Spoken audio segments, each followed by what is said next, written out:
Wait, where's I lost, Cat? I lost track of time. I'm sorry. Oh no. Intro ruined. All right, well, we gotta start over. All right, turn it off. Shut it off. Oops. What's up, Chad? How's it going? The hell happened here? Good question. What's up, Blade? We got Abby here. I see Lori Pizza. Yeah. What's up, everybody? Law. Hello. Hey, everyone. HJM. It's okay. Listen, Kat got like 3 hours sleep last night, and I probably got like maybe 4. So it's gonna be a day. It's gonna be a day. But we have lots of planned today. We have very exciting stuff happening, actually. Lord of Bailey's has arrived tomorrow, Blade. I promise. I promise tomorrow. Okay. Well, as long as you have it by Thursday. Oh, I'll have it tomorrow. It's part of my schedule. Well, I'm glad that it is.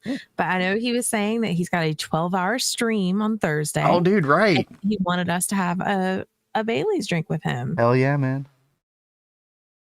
Oh, that should be a good time. We'll have to do that because Thursday, guys, we plan on getting into UV. So that's going to be a really great way to celebrate Blade's 12-hour stream and us getting into UV. Dude, UV is in like my top 3 favorite voltage ages. UV is so good. It's got such a wide variety of stuff in it. I've said this before.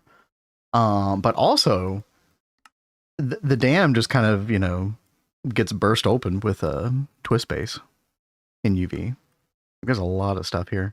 Like a lot of the stuff that you actually really want, like the wire mill and the the intensify chemical distorter. This is going to change everything, Kat. I love getting into the new twist multis finally. Like that's what I'm so excited about. Every tier is what new twist multis we're going to be making. Yep. It starts to get crazy, and from that point on, it's just crazy, right? UV onward. So we're getting into it. Speaking of getting into it, though, we got the rest of the twist multis from ZPM to make. Yeah.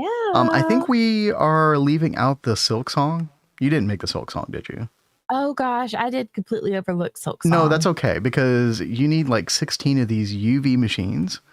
So you have to get into UV motors, which we haven't made yet, and we'll just save that for UV. That's fine. Maybe that's why I took it off the list. That's totally fine. You remember the config to add more than one home? It should just be in that system utilities config somewhere.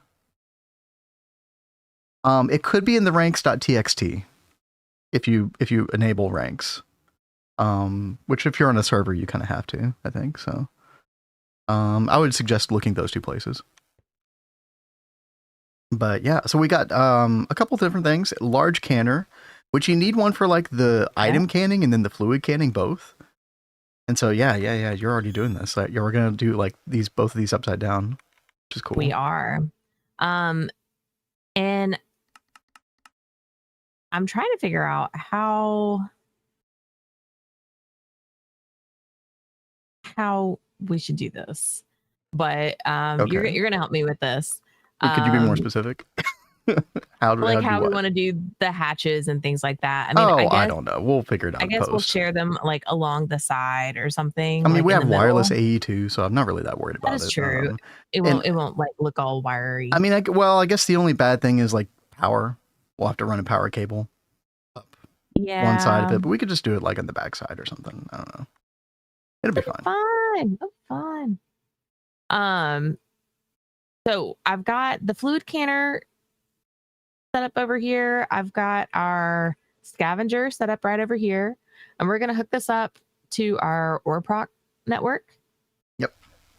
As the plan, because we don't have room over at ORPROC. So no, we'll bring ORPROC over here. Yeah, perfect. And then we're going to do our crazy vacuum furnace setup. Yeah, so that's the one that like has a bunch of segments, Chad. Yeah. Let me see if I can bring that up real quick. Yeah, dude, this crazy thing. It's insane. And I think you have 9 segments planned, right? Yes. Yeah. It'd be like that. I mean, we could so we were talking about like building into the wall or whatever. Like this portion, so like kind of it being like sideways. We can do that, or I mean, it might be if those are the only amount of segments that we want, we could. Well, I don't know. How much is each segment? That's actually a good question. I think Adidio was saying between 10 to 12. Yeah. I think is when he started to see diminishing returns. And a lot of these, I don't know if that's the case with this one, but with a lot of these, you have to get beyond a certain amount of segments before you get like perfect overclocks. I don't know if that's the case with this one. I think it's just a linear scaling. So the first 8 are really good. The second 8 are not nearly as good. I'm trying to see if there's any way to make THTR. What is THTR? Is that one of those like nuclear multi-blocks or something, chat? You getting into the big leagues, dude? We're getting into the big leagues when it comes to twist space, 1000%. Well, do we want to go ahead and yeah, like you made all the blocks for this stuff last night. Yes, so I have them in the chest right here. Yeah, we're good to go in front of each of these. Okay, see, I was wondering, is there going to be room behind this for like another multi? Yeah, totally. Yeah, okay. There should be behind both of them. Okay, well, here's a suggestion, Kat. If we're going to make this tall, why don't we put it in the very back corner? That way, taller stuff can go in the back, and then like shorter stuff can go closer to the. Yeah, that is true. Yeah, I know. You just placed all this stuff, but I did. Okay. Oh, we could just world edit. Yeah, but it's gonna mess up my flow, man. No, it's not. No, it's not. Watch this. Watch this. We're gonna move it like maybe to like here. How many blocks would that be? 23. Okay. All right. Let's see. We'll move this 22.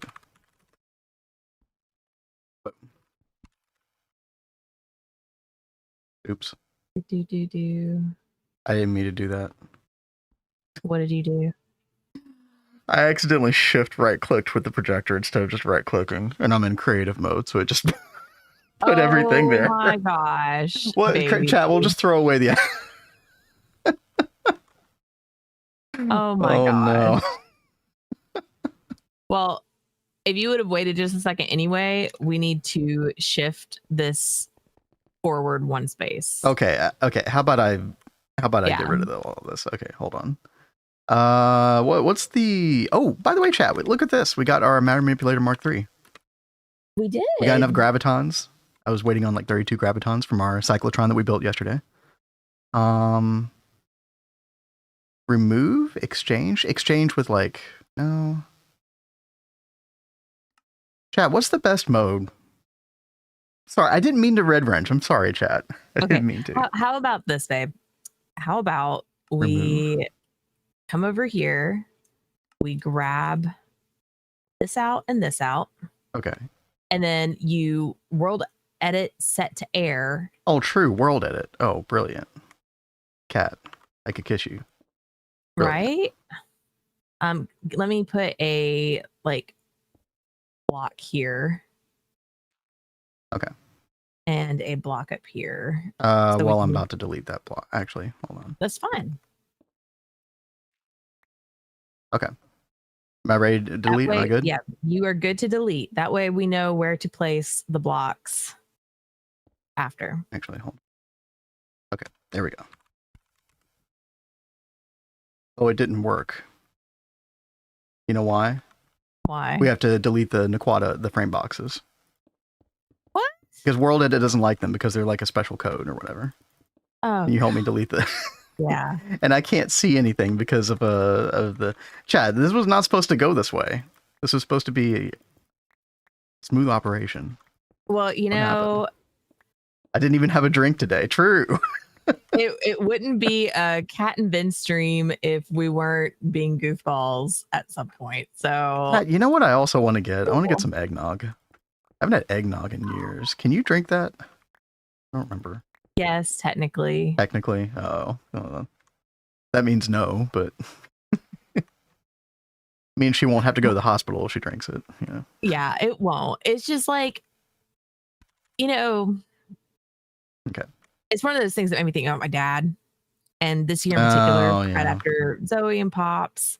I don't know if I want something that's like. Okay, well, I won't get any then. That's fine. That's fine. Bailey's will fit the bill. Okay. That's fine. Sounds good. I'm totally fine with Bailey's. GTNL Discord, when encoding EBF recipes, it puts the cold ingots as a result automatically. Oh, that's nice. That's nice, because that definitely takes extra time, you know, when you consider how many times you end up doing that. That's very cool. Do not forget. Oh, God, I got to have to, like, extend our wireless again. Do we like this positioning, by the way? We need to move it forward one. Is that because this is 5 and this is 4? Yeah, I see. Yes. Okay, here, I'll move them. I'll move them real quick. No.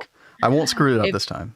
I promise. If we end up wanting to put a path like around the side, I want us to make sure we can get it. No, that's properly. A good idea. You really thought this through. I'm glad. I've tried. Okay, perfect. Okay, this is gonna be beautiful.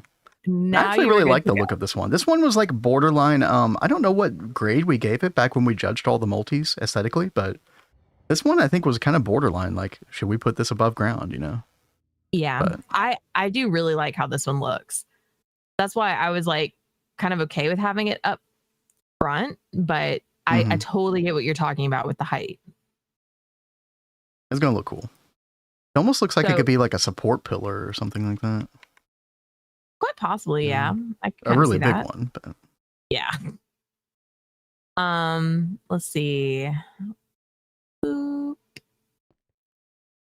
Oh yeah, Kat, remember you don't have to have all the blocks in your inventory when you're doing the projector. Well, I did this so that if I had to craft something else, like I was trying to get this all done before stream, like get them plotted out, planned out, and then have a chest in front, because there are things that you need for the machines that will use up other things. So I kept trying to like just make sure that we had everything we needed for that machine set up.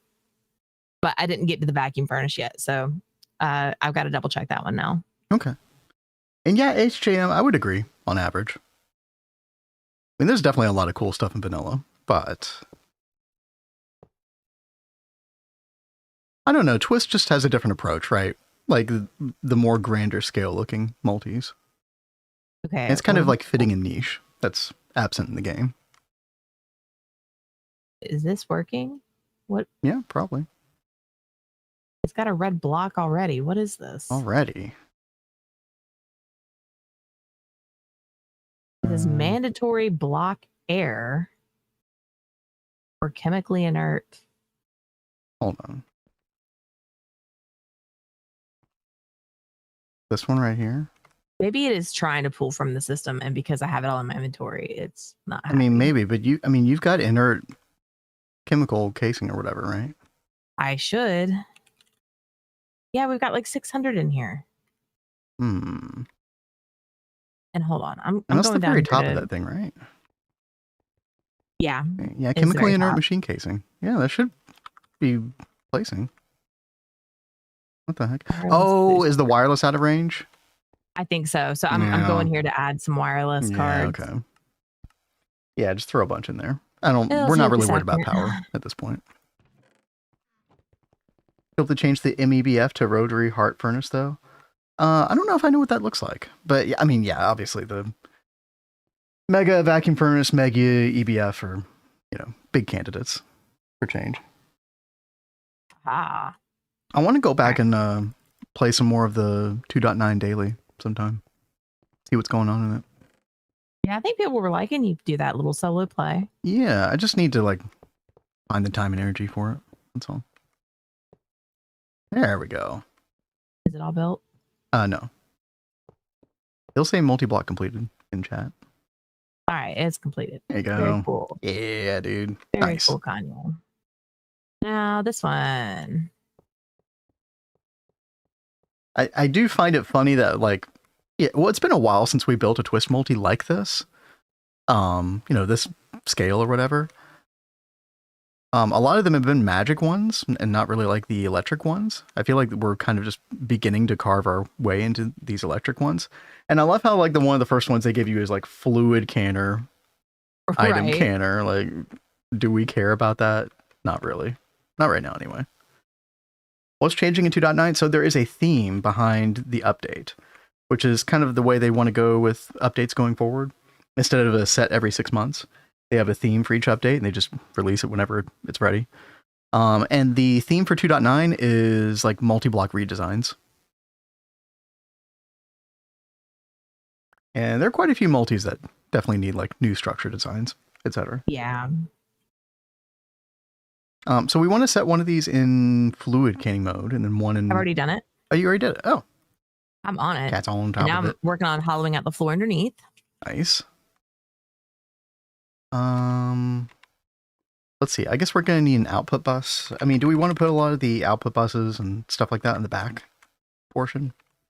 Kind of makes sense, doesn't it? Yeah, because it'll be kind of like hidden better right there. Yeah, so we can put output bus right there. For the canner thing, like the item canner, I think we could just use a crafting input bus, right?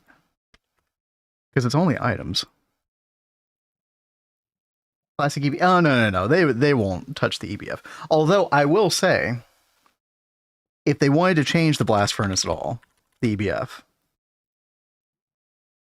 like loosen up these casing restrictions or like the positional restrictions.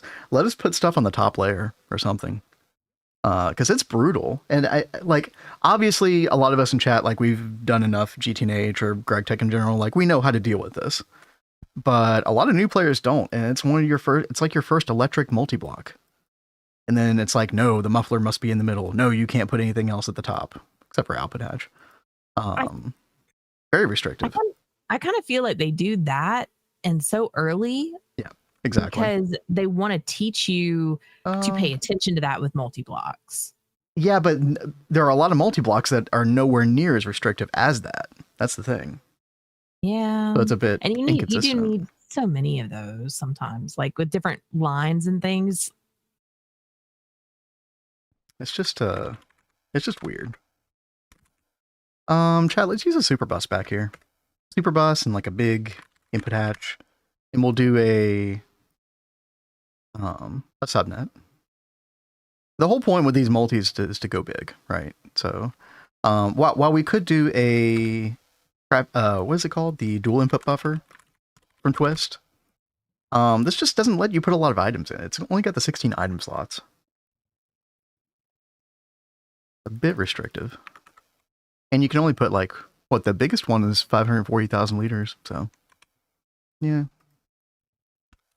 Let's do this. Input hatch, super bus. It is funny. Like we technically don't have to like have the bottom exposed down here because of how we're doing this, but I like having the downstairs, like when I'm underneath, like knowing where the machine is. Yeah, no, I like that too. Yeah. Well, once you get used to doing that, it's hard to go back. Thank you so much for doing this part. Like my brain is so cooked. Oh. Yeah, like I know your brain is not at full capacity today, so no, it's fine. Although you can, what am I trying to say? You can name the stuff. I'm about to put a dual interface right there, like that, and we'll do smart blocking mode. You name the dual interface next to the purple. Okay, and so that's for the fluid. Yeah, everything that was going on. So is this for? Should I just name this canners? Well, so the top one is the fluid canner, and then the bottom crafting input bus is the item canner. And we probably want to twist exactly. Canner. Well, I wouldn't put twist as the first. Because when you're trying to look at the interfaces in alphabetical order, like... That's right, yeah. It's a little weird, yeah. And I added ZPM, too. Not too much later EBF that has more usable casings. I mean, some would argue that that is the bulkiness, right? But that does come quite later, so maybe not. All right, there we go. We got channels. And fantastic. Those should be visible. Let's see. Canner. Fluid canner twist. Yeah. Then what'd you name this one? What'd you name the input bus? Or did you name the input bus? I haven't named the input bus yet. Yeah, so that's the item canner. Yeah. Nope, not fluid. Item canner twist. If I can type. ZPN. All right, there we go. Very nice. Awesome sauce. And we could just, Now well, we I mean, we don't have power. power yet, so I guess we'll wait to move our stuff, but Yeah. go ahead. I guess, do you want to do the power hatches? Just do them like up this way or something like that. Yeah, Or we could do that. right here. We're gonna need a lot of cable. And here's the thing, Kat. I don't know if there's gonna be like too much cable loss if we use the Signalium. You think it'll be fine if we use the Signalium? No, that's why I'm saying the opposite. Oh, okay. Sorry. Yeah. So because that active transformer is so freaking far away, unless we want to make another active transformer near this thing. Do you want me to cook up a bunch of superconductor wire? I think we should do both. Let me make 2 more active transformers. We'll get an active transformer locally in this area. And then let me get the source hatches. I could probably get away with 1024. Let's see. Yeah. And then let me get 4096 ZPM. One of those. There we go. And then, yeah, you can do ZPM superconductor. It'll have to be 8x, I think. 8x is 192 amps. Oh, wow. Since we're doing 64 amps per year. Superconductor. That point, make the EBF wider. A wide EBF. Okay. Let me go back home. Let's see. Oh, they're still crafting. Okay. That's fine. I'm going to need a bunch of laser as well. All right. So I guess, do we want to do power like on one end right here and then do one at the very top up there and leave the center part? Yeah. Well, I don't know. I mean, maybe they could both be like toward the center, kind of like where the item stuff is. Like we could condense everything to this like central area. Yeah, like that. Like that? Yeah. Okay. I think so. As long as those will fit there, I assume they will. Yep. Looks like it. Noise. Sweet. Do we have ZPM 64 amp dynamos? Let's see. 64 amp. Dude, I got to get these non-crafted, but there we go. I'm going to make a reminder for myself. Chat, we got to get these high energy flow circuits on a circuit assembly line. Because right now they're still being made, I think, in an IV circuit assembler or something like that. Oh, wow. Yeah. This is not ideal. Not ideal at all. Hey, PVZ, what's up? How's it going? Hey there. Yeah, like I really like how this looks. I think this is really cool. Yeah. And you guys know how much Vin like hates stacking multis. Like he actually suggested this. Yeah, but that's clean, right? If it's clean like that. It looks cool. Yeah, exactly. All right. Well, while those are cooking up, oh, dude, your 64 amp dynamo hatches are still cooking. Good Lord. Didn't you order those like 30 minutes ago or something? The dynamo hatches? I just ordered those. Oh, you just ordered them. Oh, okay. Yeah, like you asked about them and I ordered them right then. I thought I saw you order those before stream as well, but maybe it was something else. It was the energy hatch. Okay. Well, listen, I'm glad that our infrastructure is not that slow. Okay. Yeah, right. We were just talking before stream about how happy we are with our infrastructure. Yep. We're doing all right, PVZ. How about you? Other than Kat and I both being sleep deprived. And got a Christmas family thing after stream, so. Mm-hmm. We're gonna go ahead and put all this in. A lot of osmiridium. Yeah. All right, let's see. Okay, I got one active transformer. Let's go ahead and get this. Where do we want this? Probably right above here.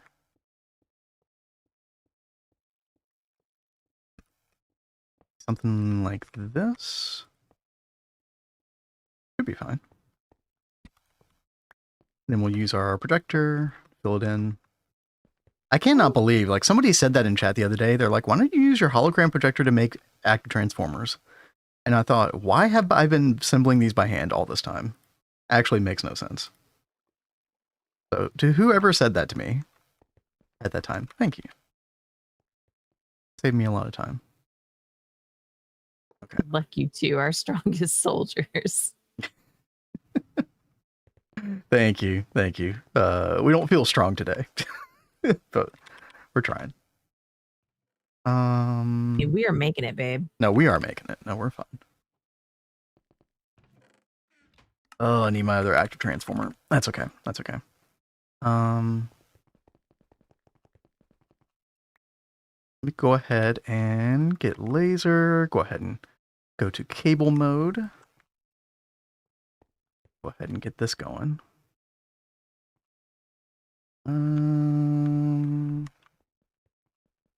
Imagine building any multi-block without the hologram projector.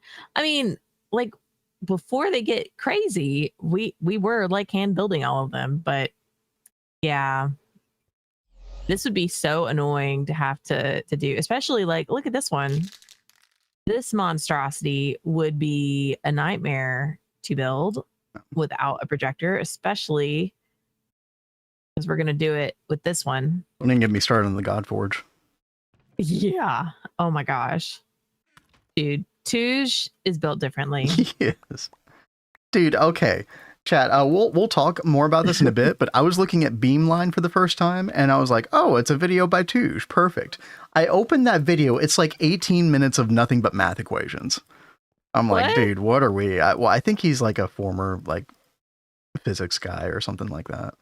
I forget exactly what Touge's history is with that, but yeah, dude. It was so hardcore. It's like, I used to love math, and this looks like gobbledygook to me. Oh my gosh. What is that, freezer? Yeah. Freezer? What freezer? Oh, the vacuum freezer that I was pulling out, that you were showing. 9-segment. Yeah, that's going to be a lot of fun to do in a minute. That's exactly what we were thinking when we saw that. Like, what the heck?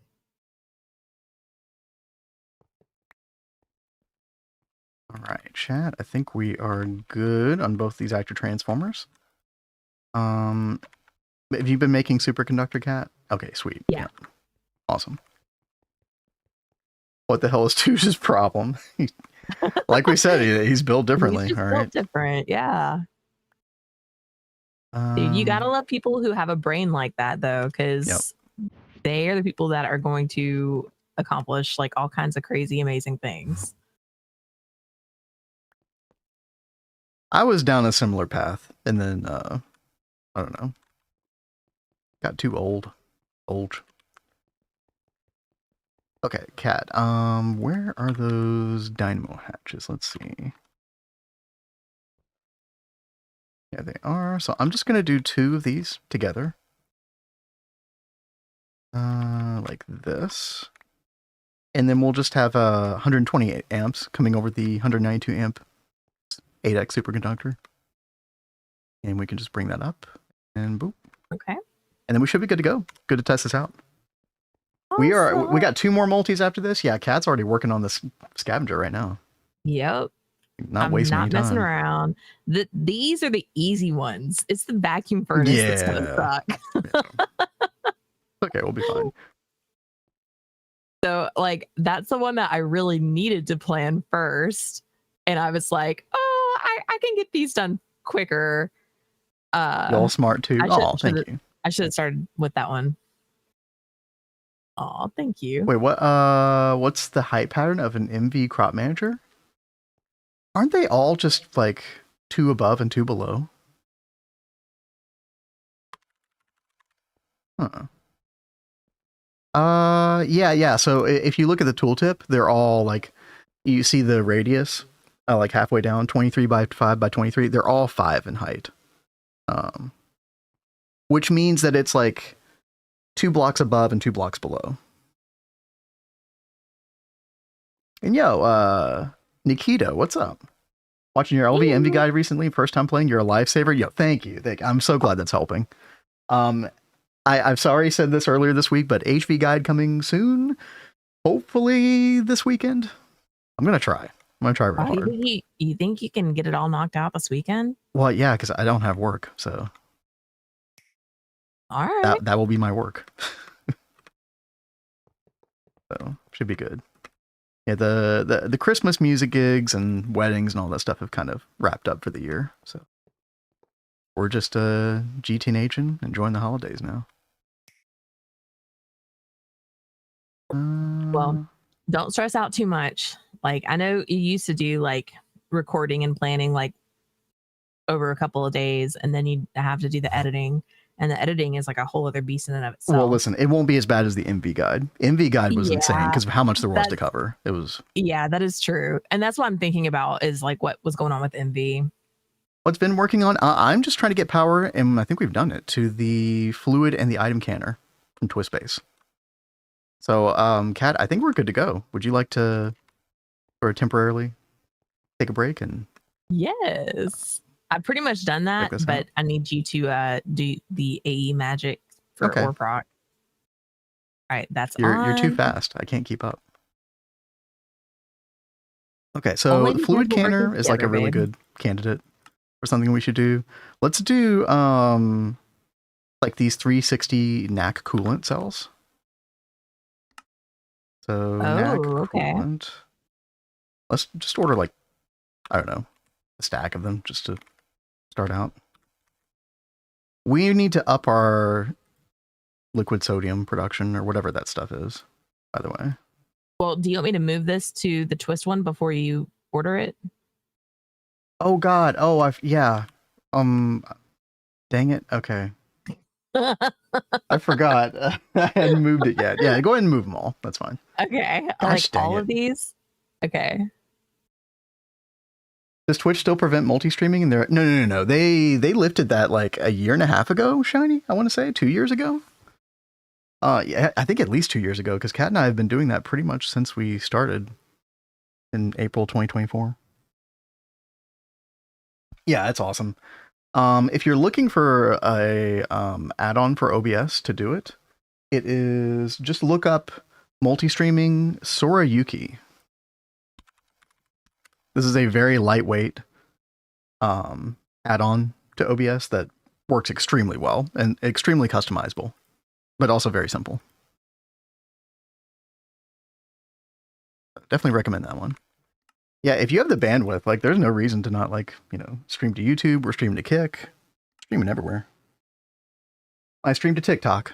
Who the hell knows? Okay. Let me order these again, I guess. Yeah, we used Restream for a while. Yeah, Restream, like the quality on it, it seemed like they were doing something weird with the bitrate, at least the free version. And they do have like issues every now and then. But most of the time, they're okay. Okay, chat. And don't get me wrong, this is not like a huge craft, but I'm going to wait to turn it on until all this stuff gets in the hatches.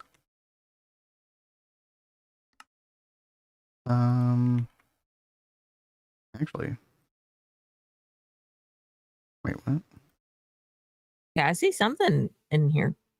I see the NAC cooking already. But I don't see anything in the super bus or the input hatch. What?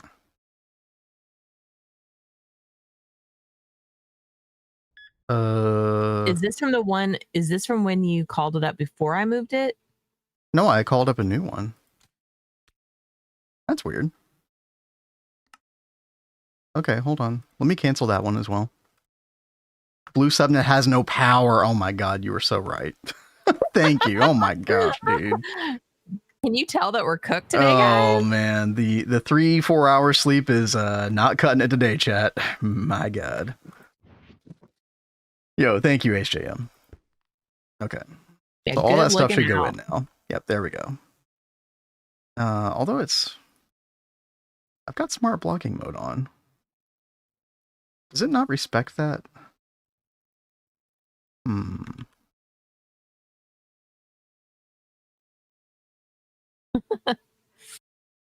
Yeah, that's like such an easy mistake to make. Okay, let me turn this off again. Let's see if all 64 will queue up in here. Okay, I see the sodium potassium in here. Your Discord channel have all the stuff you use for streaming and recording? I don't think I have any of that information there, Rex, but I should probably do that. That's a really good idea. I'm using an SM7B Shure microphone because that's like the industry standard, and it is worth the money. Like, it is a really good microphone. Okay, yeah, all the stuff is in there. Perfect. All right, Kat, are you ready? Yeah, let's see it. Chat, make sure you pay attention. You're gonna miss it. Oh, it's done. Wow. It's like, yeah, that's literally one ticked. 64 of that. All right, yeah. I wonder how much it could actually do per tick. Yeah. That is so nice. All right. Good demonstration. How long was it taking in the old one? That's a really good question. I mean, it's not like it's a... See, this is such a weird twist multi to make first, because it's not like we were bottlenecked by fluid canner. Well, here, we can toss it in here and test it out. You did the 180K NAC coolant, right? Mm-hmm. All right. I mean, at ULV, it's 4.8 seconds. So, I mean, like, you know. And you just stack? Yeah. You ordering another? Yeah, I put it in the old one so we can see how, like, a difference in speed. Oh, okay. It's probably still not that big of a deal. But yo, what's up, Volance? Good to see you. Yeah, hey there, Volance. I was trying to play GTH in front of 4 other people on some crazy stuff, and honestly felt like a 7-year-old Gregorius himself. Oh, God.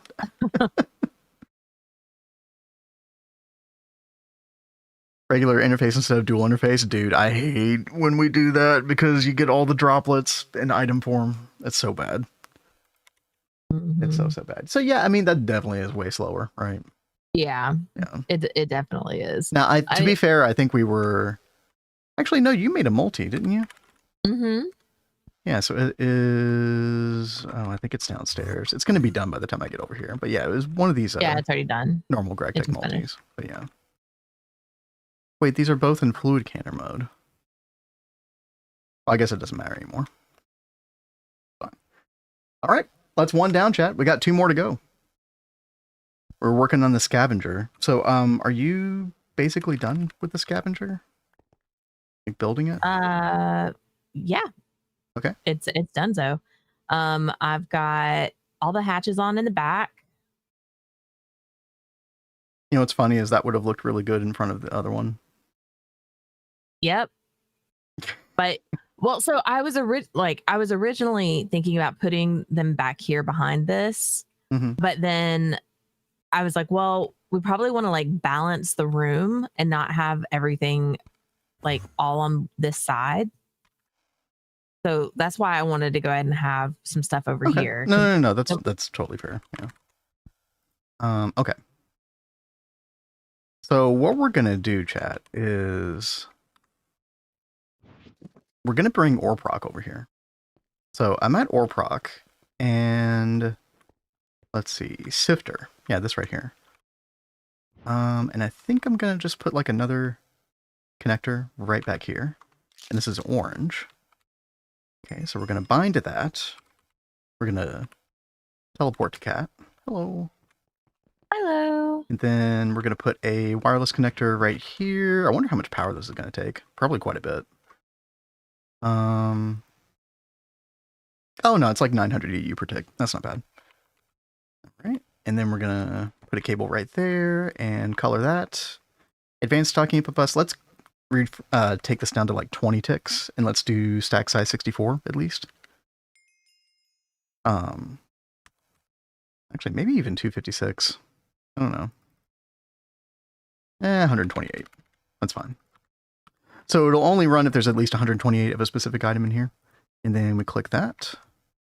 And then we should be good to go. And then all I need to do is output bus cyan, because this is going to go back into the main thoroughfare, the main transportation network that's in our Orproc subnet. By the way, chat, I do have a whole like Orproc video Anybody ever wants to see how I did warp rock?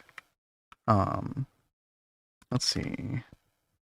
This is like one of the most fun things for me to set up in ZPM-Age. I love this stuff. Okay, and then we just need a wireless connector. Here. You know what? I should probably do a hub. Let's set up a hub here. I think we set this up before LUV, so we didn't have hubs quite yet.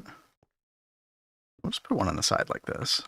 And then we'll connect that up. Boom. There we go. Warp rock feels so good in ZPM-Age. It does, dude. And scaling it up and yeah. It's so good. So superconductor. We actually only need the 4x because we're only doing 64 amps over this, and the 4x does 96 amps. So we'll come down here, and in this case, I think just for now, so I'm not having to set up a bunch of extra active transformers and stuff, we're just gonna bring this like all the way over here.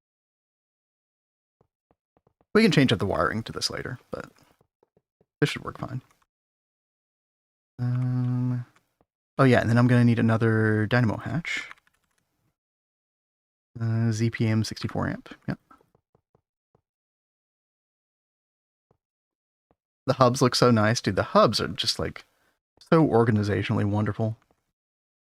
I always hated having to daisy chain the connectors together, like on the input side, so to speak. Or the sending side. Okay, and then dynamo hatch. Boom. Like so. It's gonna look so gnarly. Gnarly? What's gonna look gnarly? Oh, the vet. Oh, okay. Cat's already moved on. Yeah, well, you're working on that. I'm like, well, I'll go ahead and start trying to work on this monster. That's fine. Hey, well, listen, I'm basically done. So if we want to test this out, let's see. Yeah, let me do a little bit of precursor work just to try to test this out. Let me disable all of these sifters. And honestly, we're probably just going to keep them disabled. There's no real reason to run these anymore. And so now, you know, those are still connected up technically, but, you know, our scavenger should see everything on the sifter network as well. And I think to get that kind of going, I'm going to get a meteor going. By the way, chat, we did try to upgrade to tier 2 meteor miner from TwistSpace.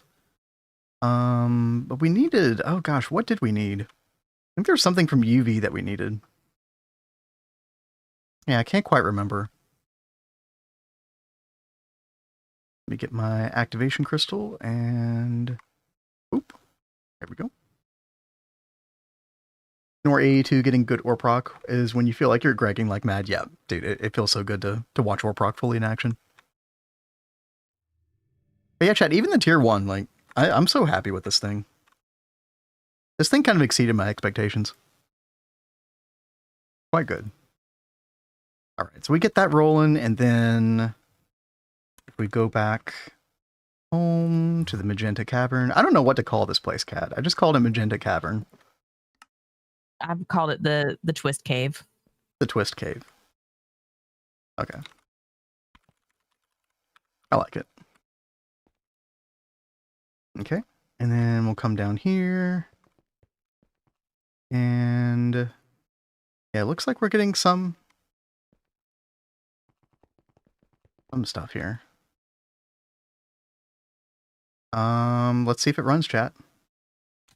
Yep. Oh, that was pretty good. That's pretty good.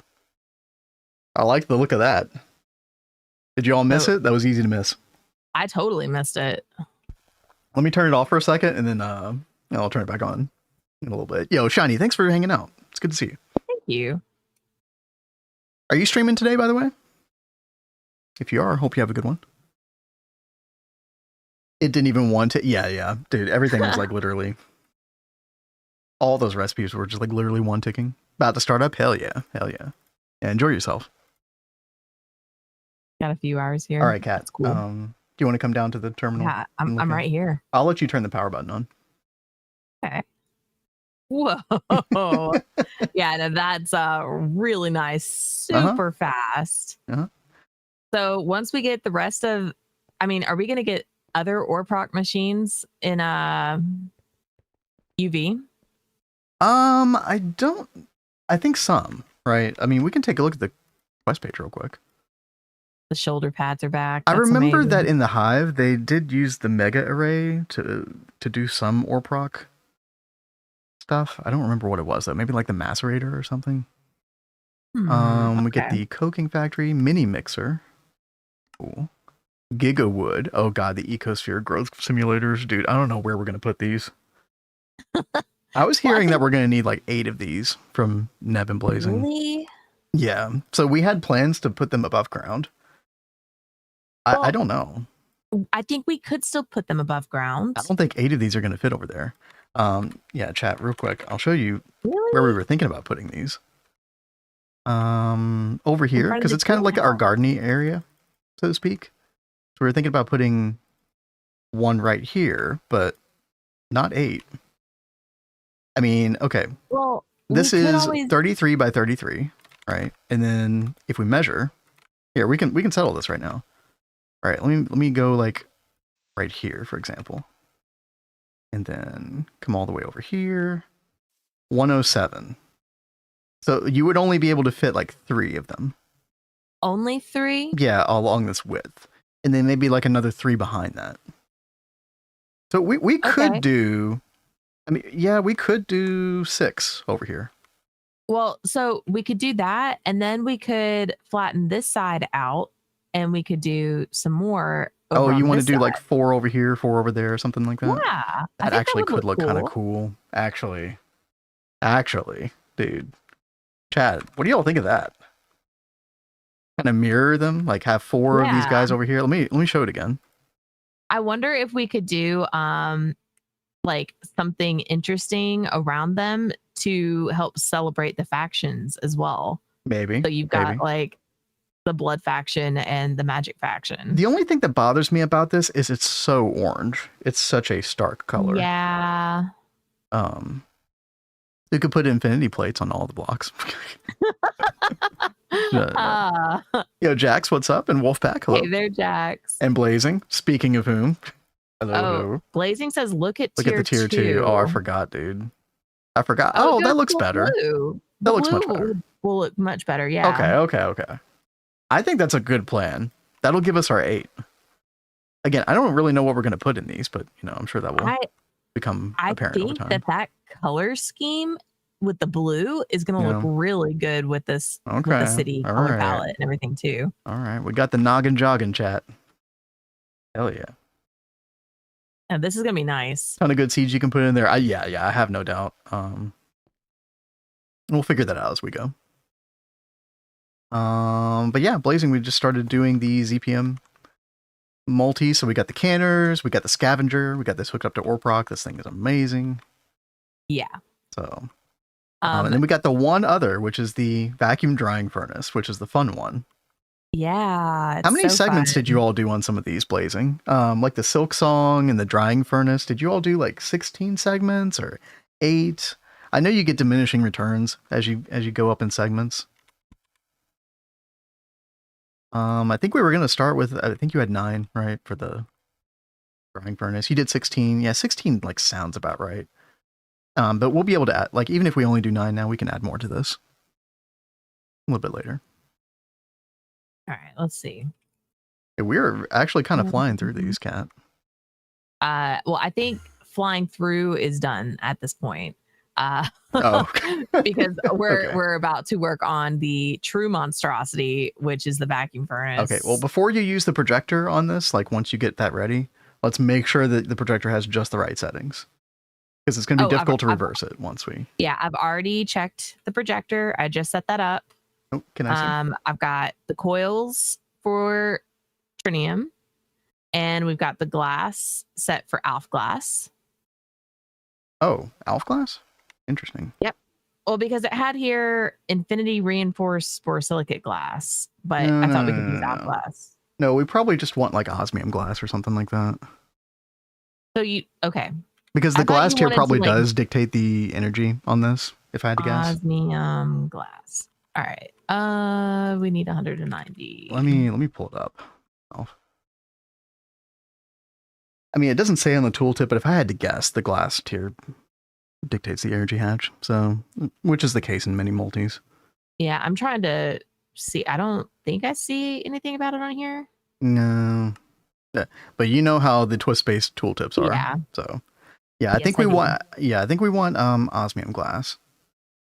And then, let me change that then. then you've got 9 segments, so tier 9, right? Yep, tier 9. So tier 9, and then Osmium glass. And then which kind of coil do you have again? Trinium.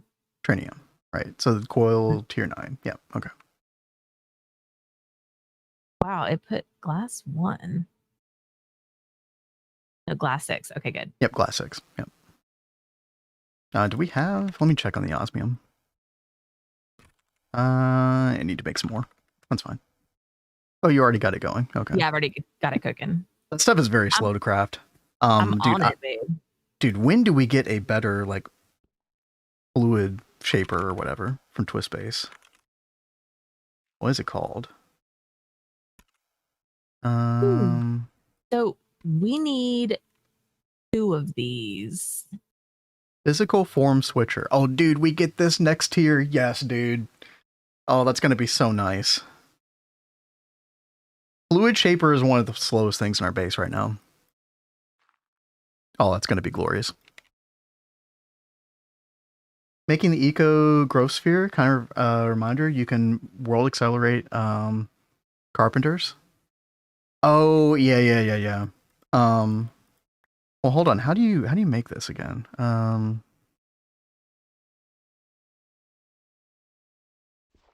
Which material do you need to world accelerate exactly? But yeah, like I know I need to get these right here. Oh yeah, dude. The farm casing stuff. Yeah. The electron tubes. I mean, we've been using the circuit symbol for electron tubes. What's the big problem in here?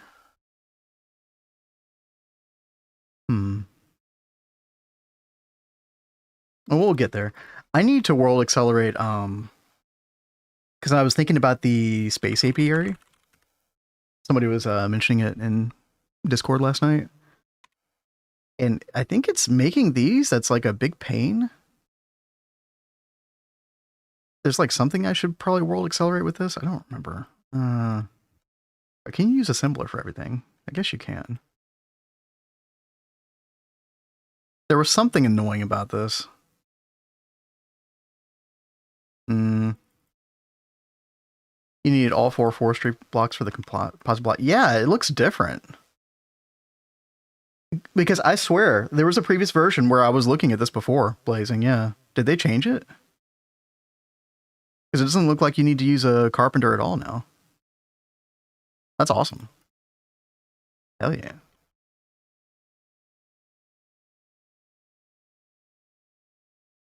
All right, Kat, what are you thinking? Are you thinking about doing it tall? No, I'm thinking about doing it. Well, I'm thinking about doing it like this. Okay, which direction is the tall part supposed to go? The really tall part is going to go out this way. I'm trying to make sure. I mean, do we want the tall part to go on the top side and go up here? I mean, I just don't know why, if you're going to go that direction, I don't know why we have it like all the way back here. Why wouldn't we have it like right here, you know, in the corner, and then.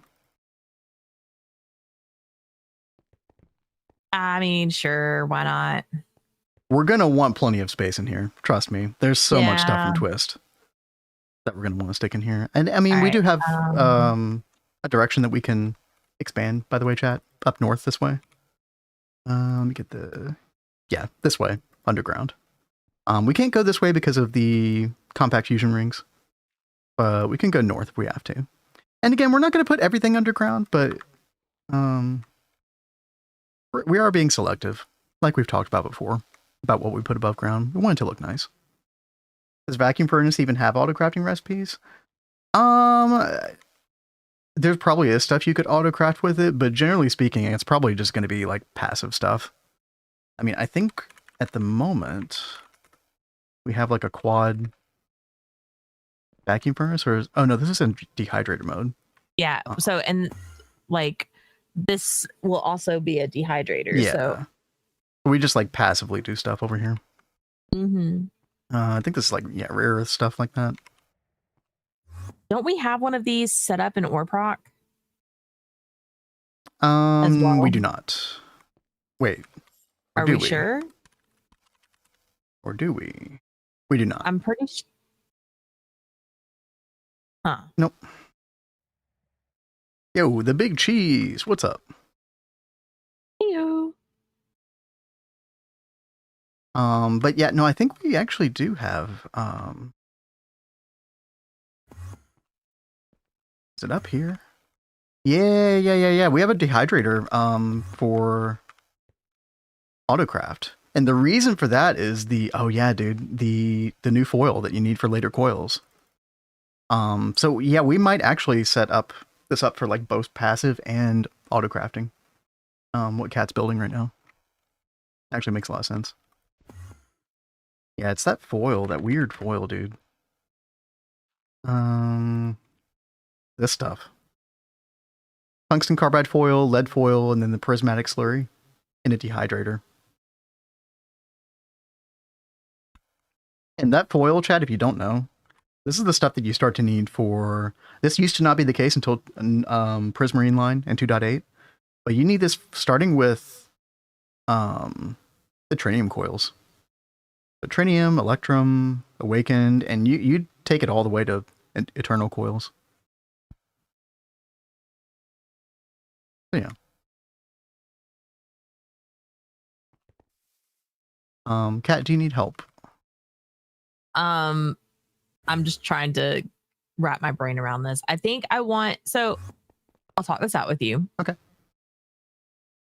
We're going to have this, it's all going to be on its side. Yeah. So I think it's going to look like this. And then we'll have like a path. Oh God, have a path so we can walk like underneath this. So I think we want it to be at least this much and then plus 5 from the wall, right?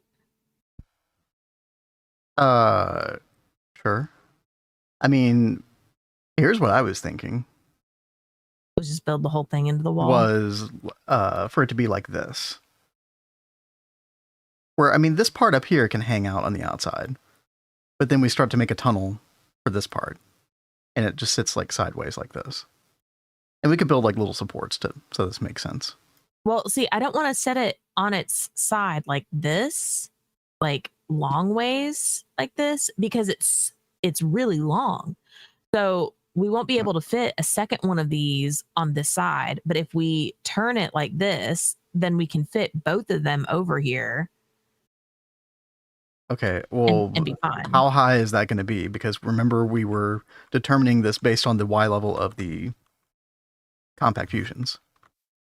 It is this tall. Okay. This is... I don't think that's going to work. Y42. So before, when I was telling you, oh, we're going to be fine with the compact fusion because of this, that was based on the idea that the tunnel was going to sit at the bottom, not at the top of the multi. So... yeah, the Y level here is Y level 43. That's like cutting it way too close. All right, so we will have to do it on the bottom. That is... Why is that a big... I still don't understand why that's a big deal, but... Okay, so... By the way, vocal communication about orientation of a multi-block like this is kind of hilarious. Well, it's also bad because we've got a delay. So when I'm pulling up the schematic and trying to like explain it and talk to you about it, you're probably not seeing it in the right amount of time. I am. I could get this. It's the other way around. When you see my screen on stream, it's delayed. Okay. I see yours in real time. Okay. Well, I like the idea of being able to have this go into the wall, but then we could still have the path around the room and like have this go up to the path. I don't understand what you're saying at all. It. Why don't we just place the controller block the way you want it, and then I can like see it myself with the hologram projector. Now I need to like fuss with it just a second so we can get the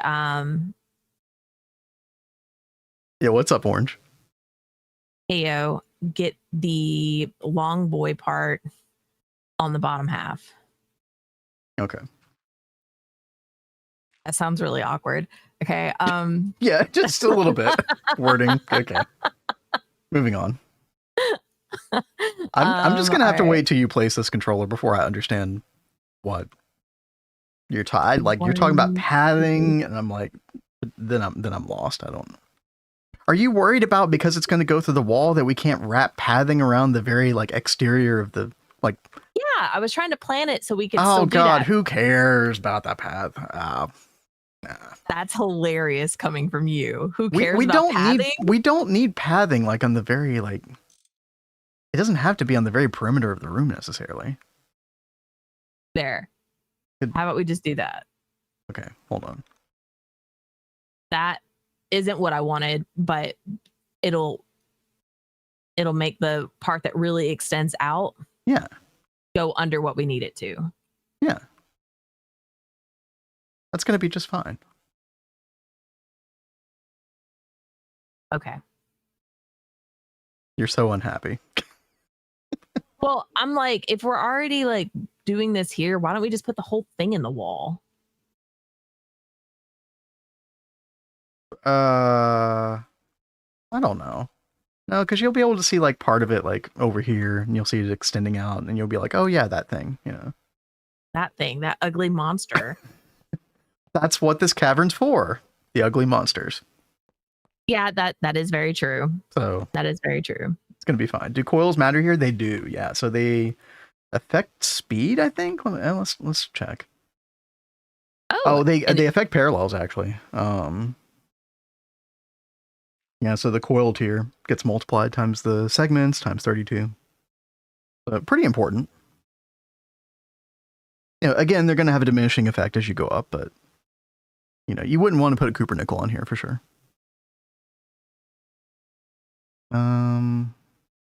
Yeah, and I think that's about it. Yeah, it's all about parallels. Those multis aren't ugly. I wouldn't call this one ugly. It's just very... This one is an eyesore. Like, this looks like jumbled up gobbledygook. It's interesting, dude. Okay.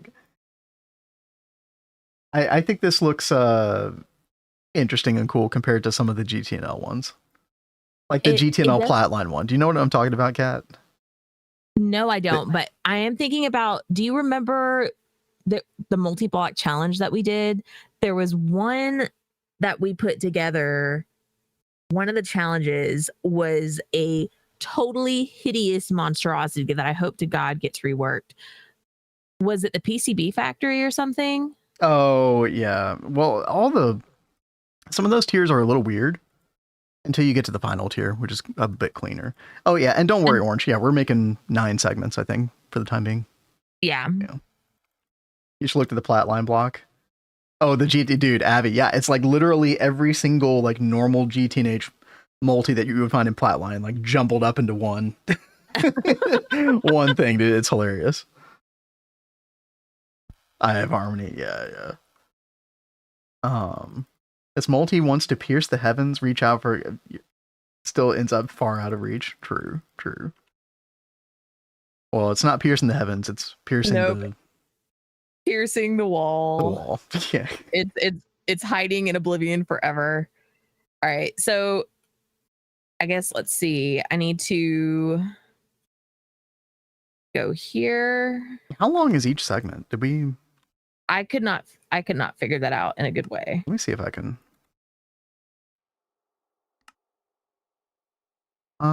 It's like 1, 2, 3, 4, 5, 6, 7 long. So 7 times 9, 63. Should be good. Yo, Potato, what's up? Hey, yo, Potato. Chat, how did Potato do? Were there any more explosions? Did I miss anything? Dude. Potato, you are why I don't want to do vac nukes. I am so scared of them. Chat, I have to show it in case anybody missed it.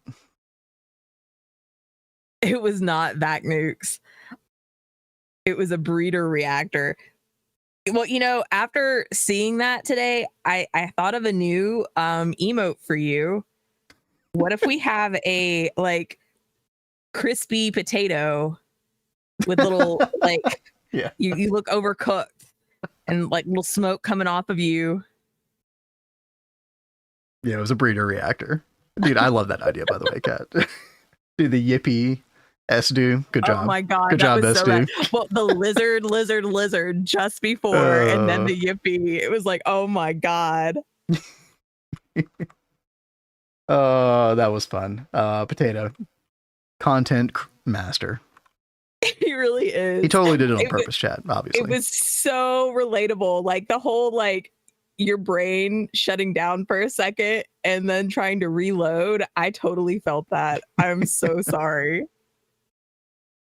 By the way, chat, if you're just joining, we are doing twist multis. We already did the fluid and the item canner, and we did the scavenger, which is the sifter. And dude, this thing is crazy fast, like way too fast. Has no right being that fast. And then we were working on the vacuum furnace, giant vacuum furnace, which is a very awkward one, by the way. It's like it shoots up, so you do multiple segments. It increases parallels per segment that you had, and so we're just kind of like sticking it into the wall because And yeah, Jumper, you could totally rotate them. Oh yeah. So that's like we did. We rotated this one so that way we could put them upside down like that. Yep. And now we've rotated this one so we can put it sideways. It's pretty cool. Are we praising Rat? I mean, when would you not praise Rat? Lori, like the Rat Pope, has been busy with like promotion training. So he hasn't really been here to praise the Rat. So it's all you, Tataki. He dropped in at the start of stream. Yeah. Prerequisite praising Rat. All right. So I think I have this hollowed out. Yes. I mean, we just need to make the tunnel. Yeah, I was about to say, did you say 63 was how far we need to go? 63 long. I think that's right. I don't know how big you want the tunnel, Cat, but I'm just going to leave like one block of space on each side. Is that enough? Or do you want the tunnel to be bigger? Hold on. Are you doing this or am I doing this? Let me do something. Okay. I'll leave it up to you. Okay. I'd already had it selected, but Boop. Shiitake is in every cult, noted. I guess so. Dude, there we go. Easy. Let me fix the walls real quick. And then we should be good. Oh, what did you do for your code? Was it just like 50% cracked, 50% black or normal? 70 regular, 30 cracked. 70-30. Okay. Let me show this real quick, chat. 70%. Oh, what's the code, Cat? Can you tell me the code? 2428. 2428-3 for the normal, right? Yeah. And then 2428-4 for cracked. Okay. My brain is on like major load times today. I did the wrong thing. Okay, here we go. Oops. Wrong commands. Okay, there we go. There we go. And that. We love World Edit. Don't you miss it, Potato? Do. We freaking love it. Alrighty. And there we go. Potato has gone to eat food. I don't blame him. Oh, bye, Potato. Sorry, I missed that. 9931. There we go. All right, all done, Cat. Oh, yeah. He said that he was going to go eat some food and we'll be back later while I do some mindless blood magic grind. Oh, yeah. Fun. He's on tier 3 blood magic, I think, or something like that. So yeah, chat, you can see like this gets crazy long. Like if we did 16 segments, that would be 128 long. And there are quite a few twist multis that do this, by the way, Cat. This Zuna. I like how this is becoming more and more of a let's hide this huge ass twist multi in a hole or wall. No, listen, there are plenty that we want to showcase. Okay. We were actually just talking, chat, about the ecosphere growth thingamajigger. This thing right here. which looks really cool. Like, I like this thing. I was worried about the fact that it's a bit orange. And so my understanding is we probably want like around 8 of these. And so we were thinking 4 on this side and then 4 on this other side here, like kind of parallel them. But the orange was like, oh, that's going to clash with everything else here. But Yeah. Blazing reminded us of the fact that there's a tier 2. And look at those colors, dude. That's perfect. Yeah, those colors are going to look really nice. I heard rainbow colors are in fashion this year. Yeah. Hey, in this space, of course. Yeah. I mean, who doesn't love Cat's rainbow slop? Unicorn slop. Sorry. Mark 2. It's not slop. It's beautiful. I mean, it looks better than the normal arc furnace. I'll give you that. Beautiful. You should look at the recipe for tier 2. Maybe rethink. Is it that hard to do? Uh-oh. How bad is it? Uh-oh. What's up, Adidia? Ecosphere. How bad could it be? Yeah, reinforced brick. Yeah. We know all that. Oh, by the way, Adidia, I think they did. We were talking about this earlier. I think they changed the recipe for the composite farm casing. So I don't think you need to use like the carpenter or anything like that anymore for the stuff. So these might have become, less painful to make now. But yeah, I wonder what part you were talking about. A lot of this is Thaumcraft stuff. Integral Framework 4, that's fine. Oh, I mean, it's expensive, but that's fine. Europium reinforced. The casing. The white-blue casing. This stuff, the aseptic greenhouse casing. Okay. Superconducting coil. I mean, you need 1,000 per. That's a lot. Okay. Sterile farm casing, yeah. Okay. Nether star fluid pipe. Okay. Living biochip. Oh.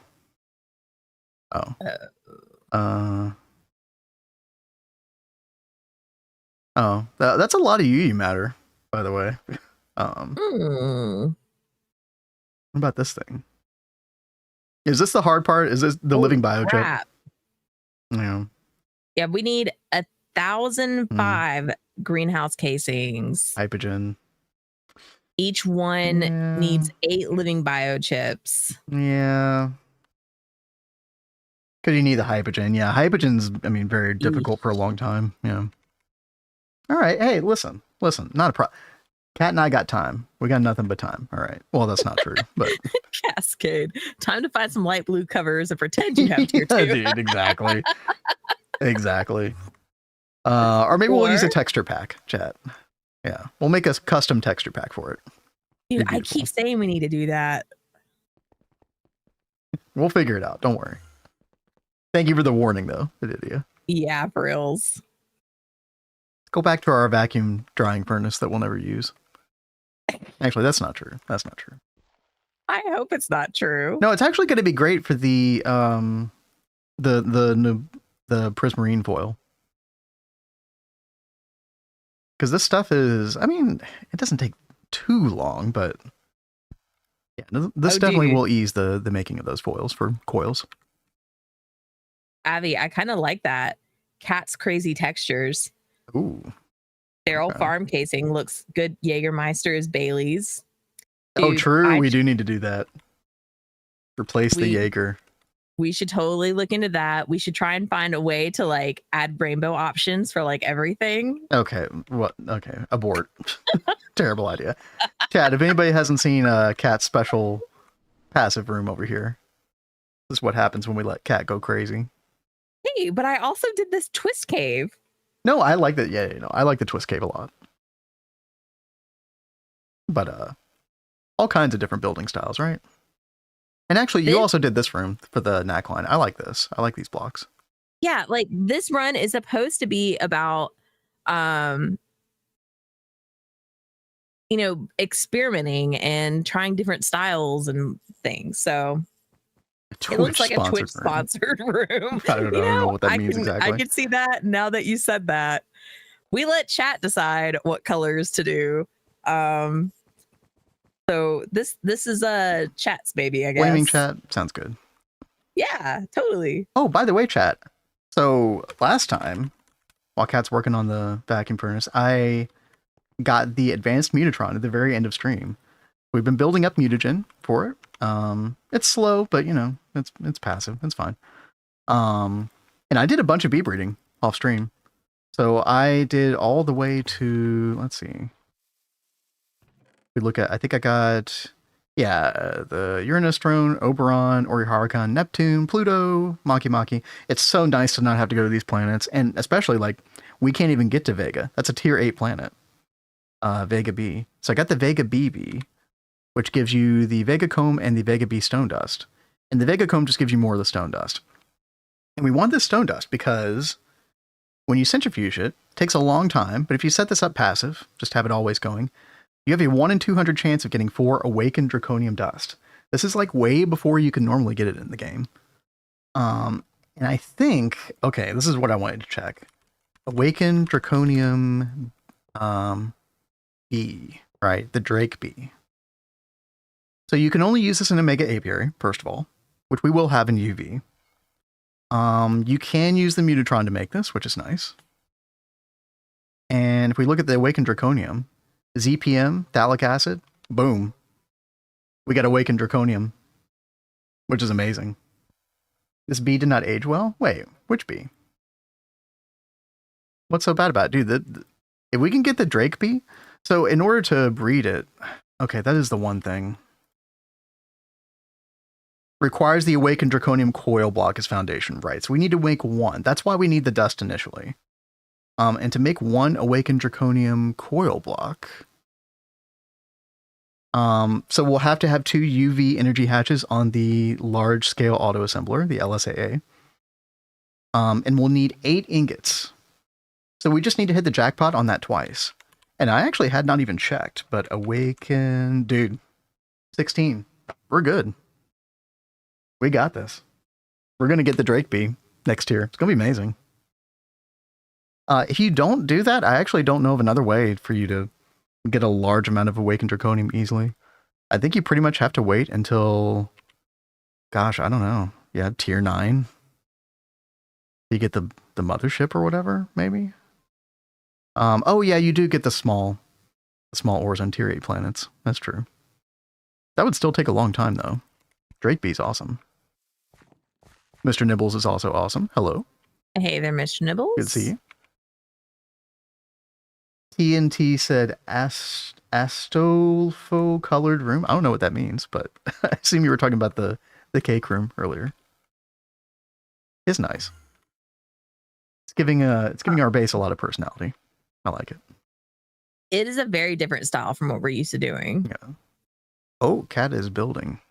Yeah, but it's like not wanting to do this for some reason. Are you within range of AE2? Yeah. Oh, yeah. Yeah, you are. Although okay. I wonder if this is in range. It should just be where your person is. At least I think so. Using the small ores doesn't take too long, does it? Okay.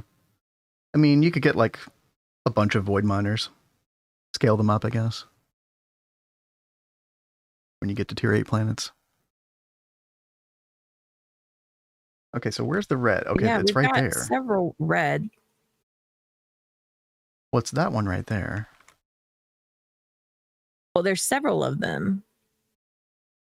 It's like every segment there is. What are those blocks? I don't know. I mean, we've got advanced iridium plated machine casing. I mean, that's what it looks like. Is it's just the advanced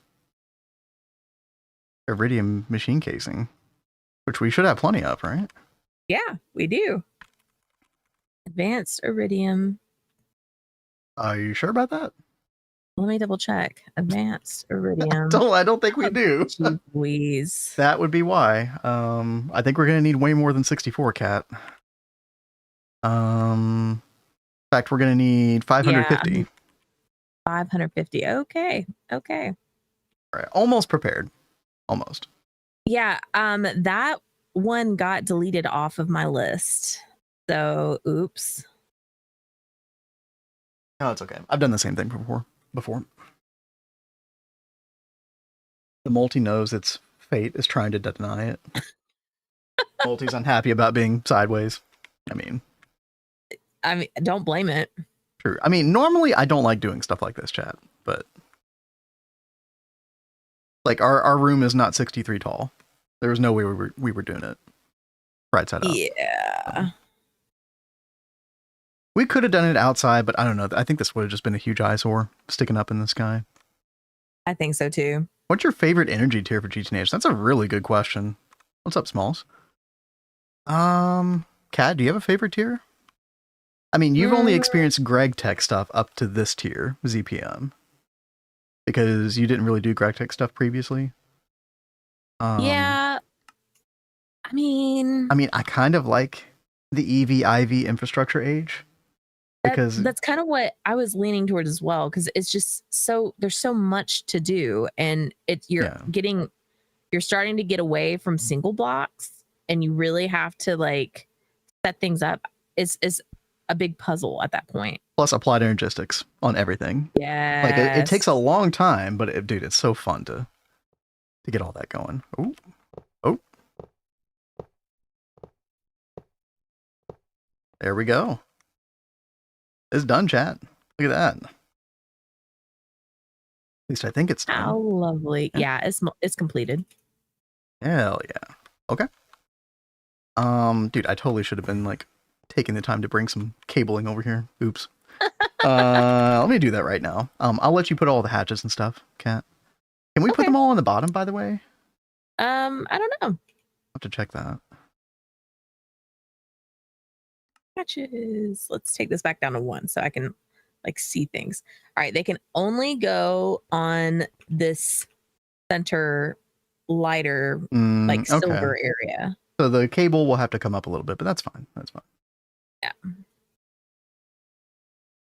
How about we do our energy hatch here? 4 amp ZPM energy hatch.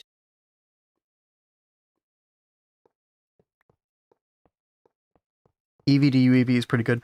You know what? It was going to be kind of like a runner-up is UV-Age, which we're about to get to in a little bit. Like UV-Age in vanilla GTH, you get the research station and the quantum computing, which I really like that stuff thematically. You do a little bit of bacterial vat stuff, not too much. You get the PCB factory, which is really nice to get up and going. You get new circuits, which you haven't gotten in a while. You didn't get any in ZPM. You get the mega apiary, which is huge. And then, of course, this right here. Space elevator, right? Which was one of my favorite things to do in our old run. The space elevator moment and the Godforge moment were like 2 of my favorite moments in that whole playthrough. Godforge is so good. I mean, who doesn't love Godforge? Obviously. Well, so, we were talking yesterday about how checked out I was on Neo Tokyo by that point. Yes. Are you going to tell them this? Yeah, okay. I'm going to admit it. Okay. I'm going to admit it.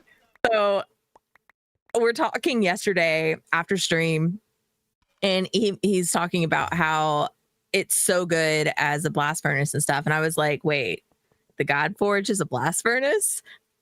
And he's like, yeah, what did you think it was? I was like, I don't know, a pretty rainbow ball. You didn't know. That's so upsetting.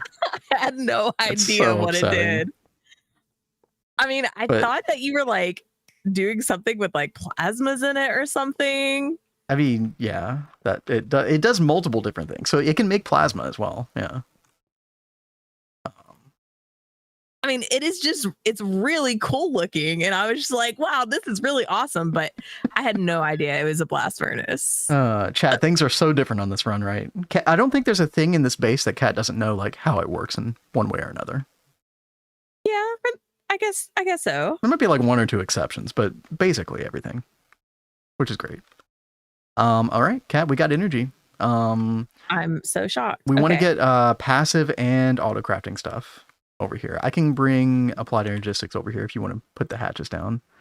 Okay. Did we decide if we want this as a vacuum furnace or a dehydrator? Dehydrator. Yeah, because we're using a dehydrator in auto crafting, and then we're also using dehydrator for passive stuff. Both. Okay. And we can add, this thing's gonna be so fast we can do both at the same time. So All right. So we want an output bus, and do we want an advanced stocking input bus? No. Because we're just right now, the passive nature of it, we are just putting stuff in a normal stocking input bus. Okay. But I mean, we might set up a separate subnet storage and do advanced, eventually. Who knows? It's why Cat is now obsessed with Factorio. Actually, neither of us have played Factorio in the past, like 2 or 3 weeks at least. Yeah, I was starting to feel myself burn out, so I was like, okay, time to take a little break. I did the same. I'm sure we'll come back to it at some point, Chad. Don't worry. And for the auto crafting, Cat, I think we're gonna have to do a subnet input bus input hatch. Yeah. I was just thinking about that. Like, maybe that's not where we should place that. So I would do Superbus and then ZPM input hatch. Just the biggest stuff that we can do for auto crafting. Dude, baby. Eh? My brain is like totally breaking right now. Okay. Okay, why don't you get the wireless connector going and I'll do that part. Sound good? Wireless connector.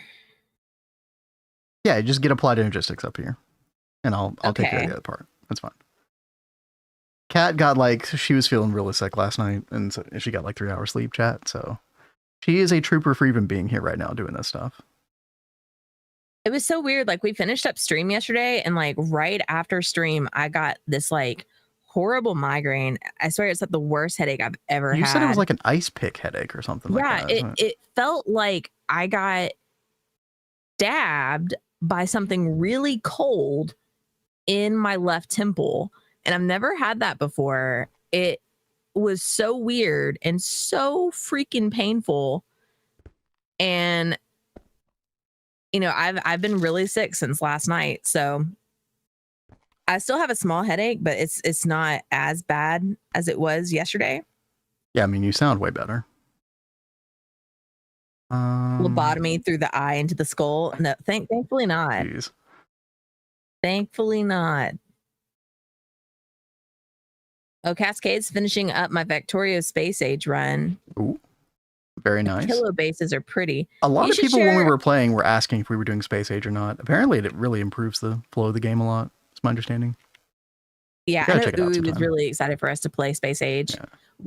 You guys should post pictures of your bases in our Factorio Discord channel. Sure. Good idea. We'd love to see that. I didn't even think of that. Space Age doubles the length of the game. That's really cool. Oh, Conquerors, thank you for the follow.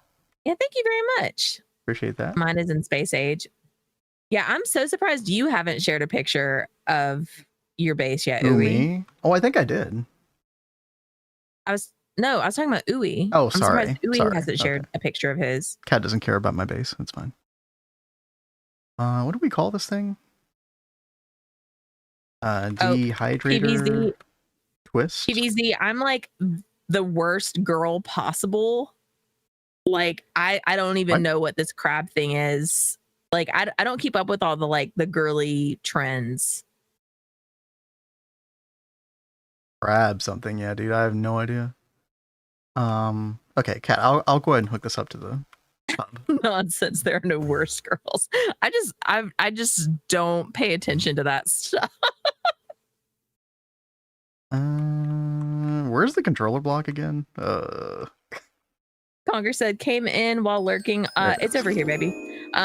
Conquer said came in while lurking on a Tato stream during a meeting. Been meaning to follow. Oh, well, thank you. We're so glad to have you, Conquer. Yeah, thank you. And also, thank you for the follow, Faze. Big Chungus. Yes, dude. Where's my Chungus mug? I have a Chungus coffee mug. Well, not really. Yeah. That mug is so funny. It reminds me of it. It's not quite, but yo, thank you for the follow as well. Wait, where did I come down here for? Oh yeah, the where is our passive vacuum, or not vacuum furnace, our dehydrator? Yeah, that's right here. So we're going to get a data stick, and and it's Maxine. Thank you for the follow. Thank you so much. And Avi, what the heck is septum theory? Huh? That's a girl trend? No. That we don't. I'm not going to talk about that. I'm not going to You say it even out know loud. what this is? Yes, I know exactly what this is. Yeah. Okay, you're gonna tell me off stream because now I'm like, Okay. my curiosity is piqued at what I will. Yes, supposed girl trend is. Yes, I do take treks through the internet on occasion. I do know things. Yeah, he really does like pay attention to internet stuff where I don't. I'm so like in my own little bubble. I teach Cat about memes every now and then. He does. I wouldn't There we know go. any memes if it wasn't for Vin. All right, Cat. I went and copied the stocking input bus settings. By the way, Cat. Well, hold on. I'll let you get it out of your system. And y'all need help sometimes. Thanks, buddy. Cat, do you know how to copy stocking input bus settings with a data stick? No, I don't. So this is really handy, especially later on for like cows and stuff, even though we won't use it for that much. But you can left click the stocking input bus and it says saved config to data stick. And then you go and right click another stocking input bus and it takes all those settings and pastes them. So it's basically copy paste. Left click copy, right click paste. That's really cool. Okay. Yeah. So just remember that you can do that, and I can always remind you how to do it if you want. But yeah, I just brought that stuff over here, and I think this thing is already working. Yeah. Is it on? Yeah. Oh wow. Okay. And I think eventually we can definitely do the advanced stocking input bus and just have a subnet storage for all these dusts that we want to dehydrate. But what I really want to test out is actually first things first. Let me go to AutoCraft, and I'm going to craft up some of that foil stuff that I was talking about earlier. This radiation-proof prismatic Naquata stuff. I'm going to show you all how long it takes normally. So we'll just do like 64 or something like that. Oh, there we go. So 16 and 1.8 seconds. That's actually not that bad. But we can do much better. So let's go dehydrator. Actually, what did we call that other thing? Wait, what? Oh, I didn't label it. Oh, well, that's fine. Oh, God. What now? Mr. Nibbles. Ah, yes. Well, now I'm glad I didn't know what septum theory was, and I'm sad that I now know. So thanks for that. So, not much of a girl trend, though. Yeah, I don't know. I still don't know what it is, but 6-7. Something about misogyny. Thank you.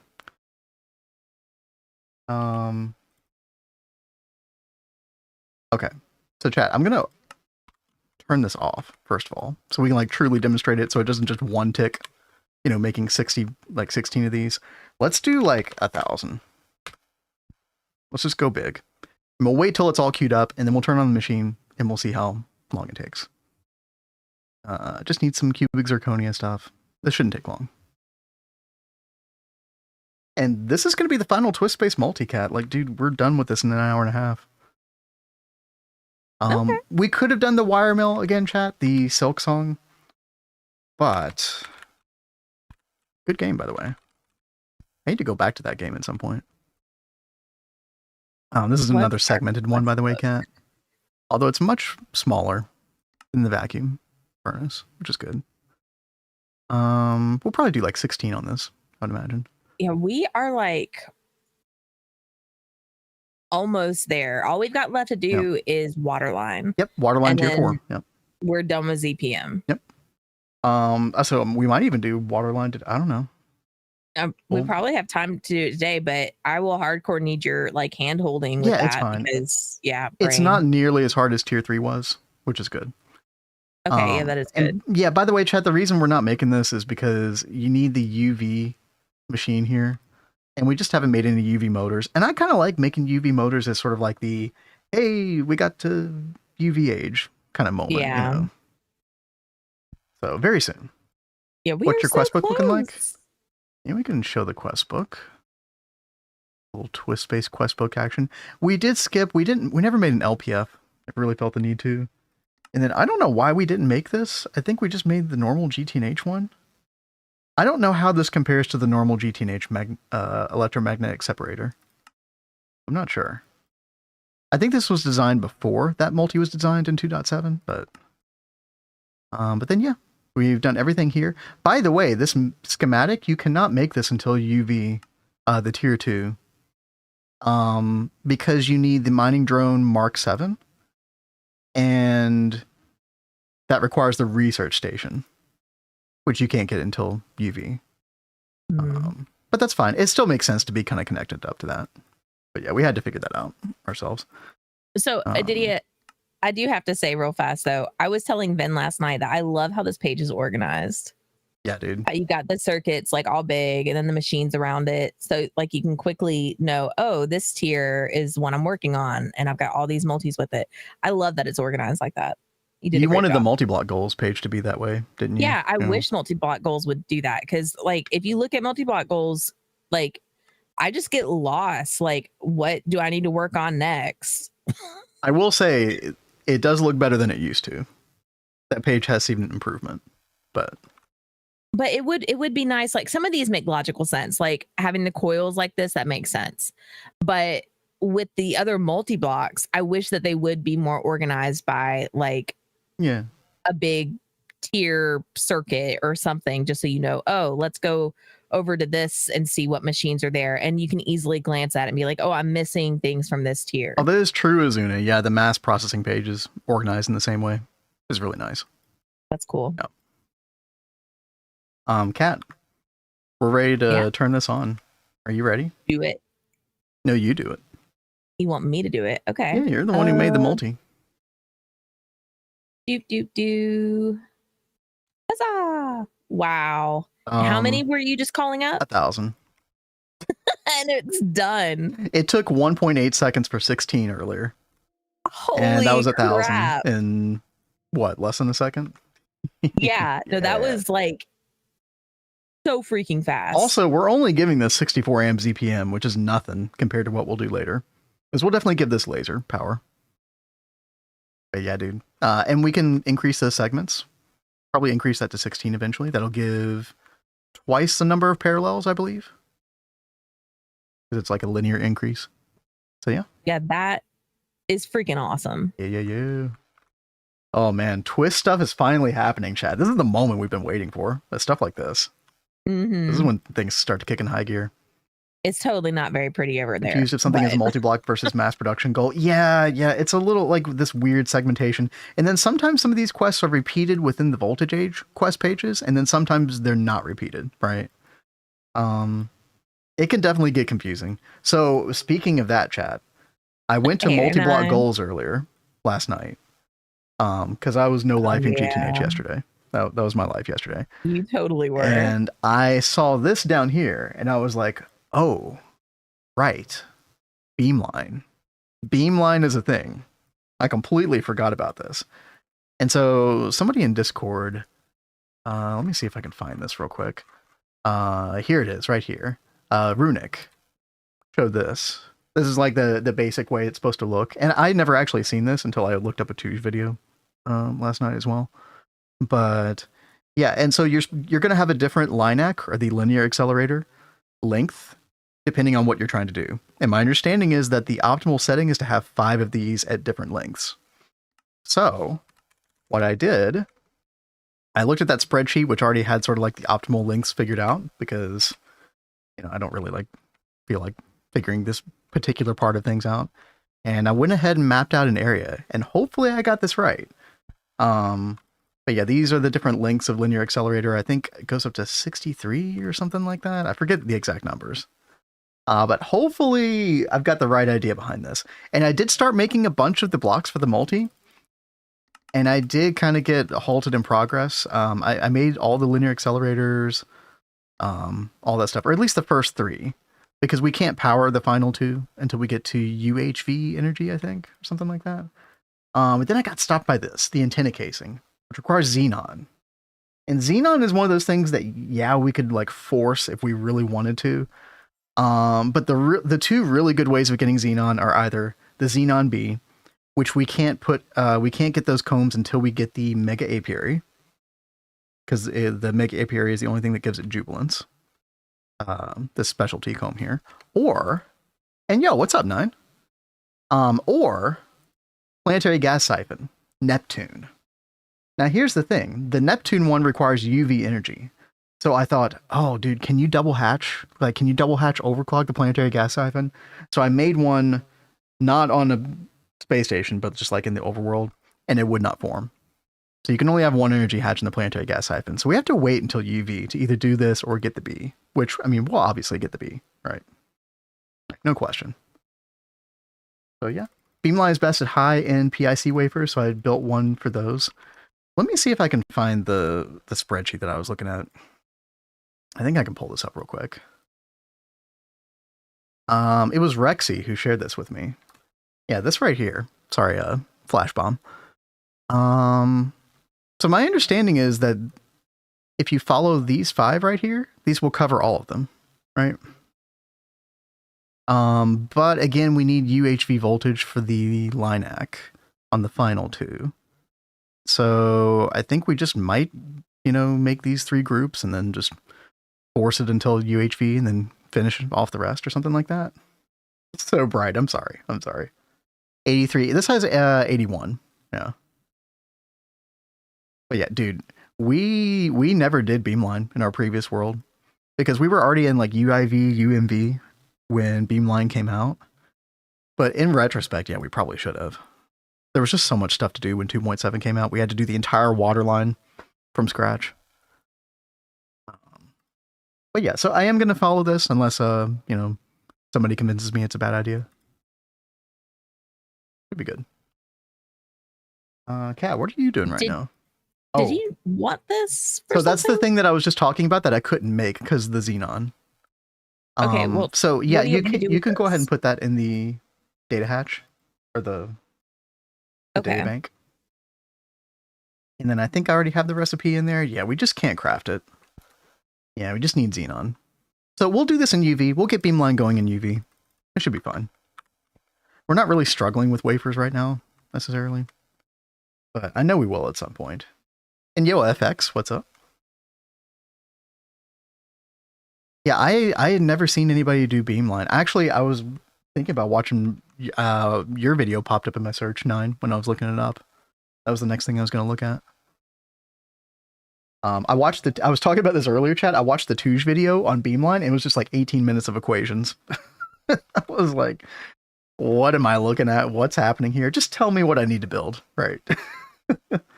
But I know a lot of people enjoy that stuff. So yeah, good on Touge for making that. I think me from like 15 years ago would have enjoyed it. Glaze over so much. Yeah, exactly, Kat. But yeah, I'm trying to figure out like what else we're gonna do. We've done all the twist multis, chat. I think it's just tier 4 waterline. Kat, do we want to just go ahead and start making the? I'm trying to set it up right now. We don't have anything like set up for crafting it at the moment, so that's what I'm trying to work on. Okay. It's been a while since I did the automation for that one, but I think it was one of the easier ones. I think it was just like 2 fluid regulators or something like that. Worst change in 2.8 is dynamo hatch is coming up when you search for energy hatch. Yeah, there's no way around that, is there? Yeah. I don't understand why that happens. I mean, well, I do understand actually, but EV says our math limit is 1 + 1 = 2. I don't think we're that bad. I don't know. On some days I am. Worst part of GTNL? Yo, go for it. Shoot. Let's see. Stabilize. What did we call this again? The Twist Cave. Yas. I mean, don't you think that's quite fitting? I like it. It's very descriptive. All right, we got 2 different anchors here, which I think is fine. Oh, you know what? I want an anchor at the compact fusions. There have been several times I've wanted to get up there. How do I get up there? Lost in my own base. Disable the construction recipes in the config. Time you look up a multiblock, it shows some stupid shimmer transformation recipe. Oh. Oh, kind of Oh, clogging up in your eye. That's yeah. annoying. Yeah. I remember seeing that on Gata, and I was like, what the heck is that? Okay, compact fusion tunnel. Fusion ha. Sure. Yay. Because we have to. Oh no. Okay, good. Make anchors to your unicorns and put infinity coils there. Okay. Don't encourage her.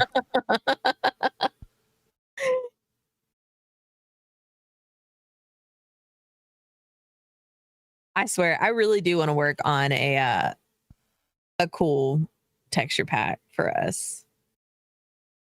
Hey, Kat, I'm gonna go get coffee real quick. Do you need anything while I'm up?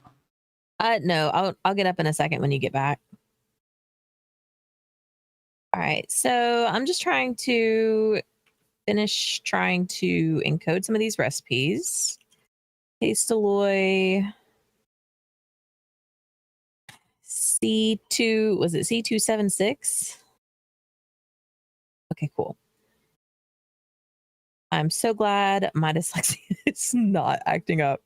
And I'm not like dyslexic, but I'm like dyslexic only with numbers. I don't know what is up with that. We got the plate, we got the frame box, that's good to go. And then we need Hastaloy X. Dyscalcia. How do you say that in the carpet? Dyscalculia. I'm probably totally butchering that. Dyscalculia is the end part that totally throws me. But yeah, we went to we were like looking at condos a while back, and I was so convinced that I was right with the number of the unit that we were going to, and we were sitting outside for an hour and like arguing with the like owner of the unit because they technically owned it, but their daughter was like living there. She was in college, and she was the one that was like living there at the time and going to sell it.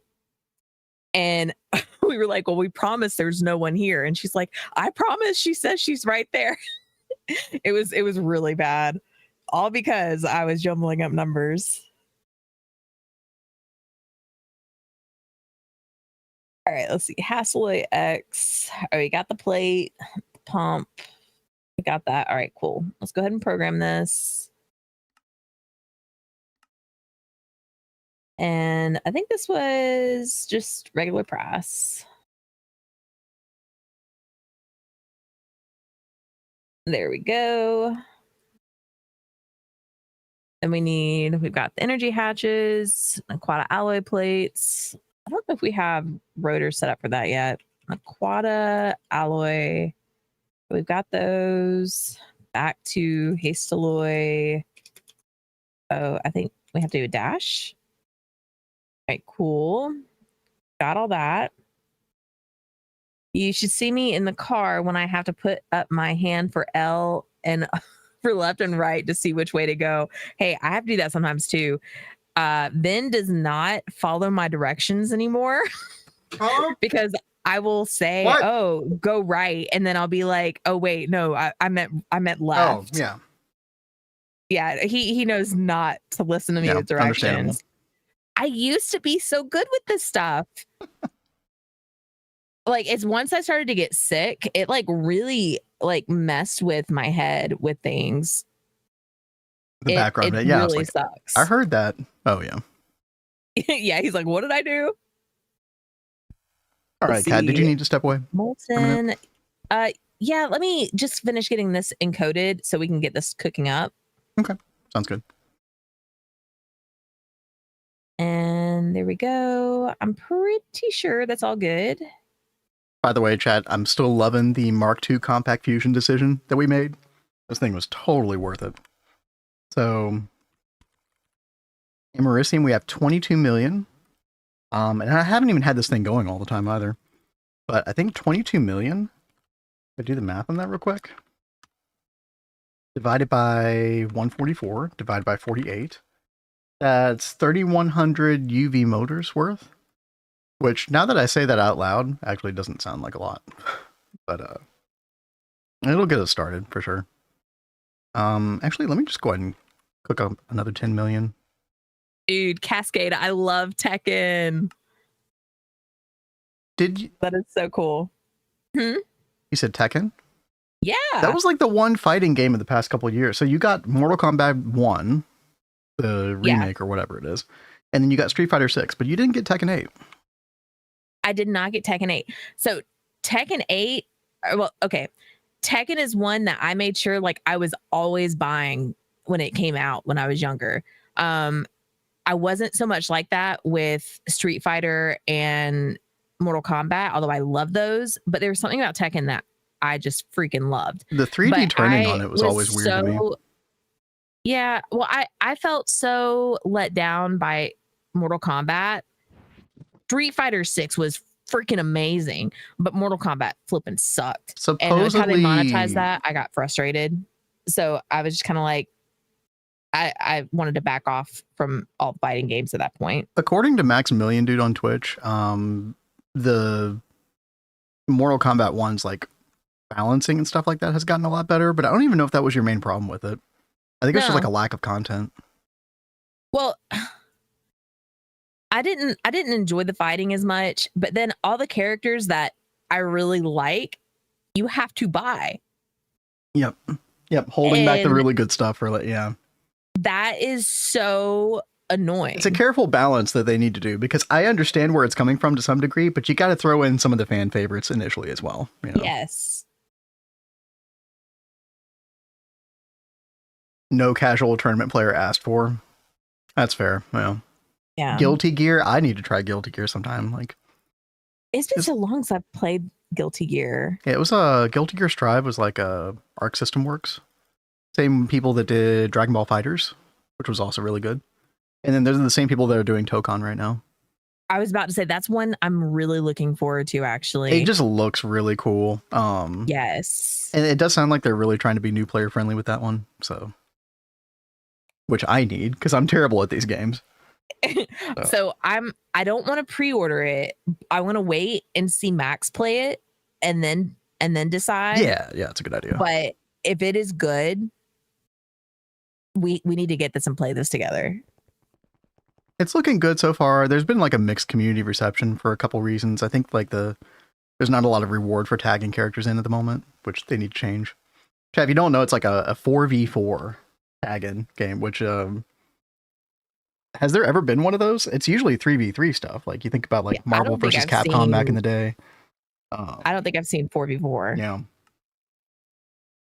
So we'll see. Yo, Jumper, thank you. To hydrate. Thank you. Okay. That right there. Yeah, they managed to do 4v4 with this without it being like just pure chaos. But the problem is that as a result of like, you know, they're trying not to over incentivize people to tag in because they don't want to like shun new players away. But then the problem is that there's not enough incentive to do it in the first place. That's my understanding. You know, I haven't actually played the beta myself, but you know. Yo, Eva, hi, what's up? Yeah, single health bar, which is also like a cool concept. Instead of like individual health bars. A hybrid, yeah, exactly, Cascade. Is Farlands in Minecraft real? I don't know. Are you a bot? Type 2 if you're not a bot. Eva. If you're not though, fair question. I've never been to the Farlands myself.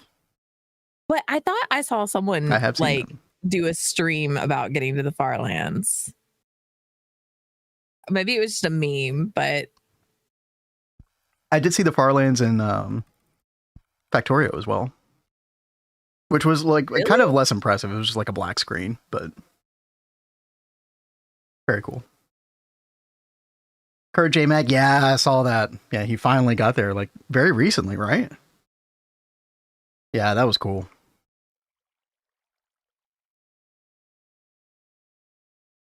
Let's see.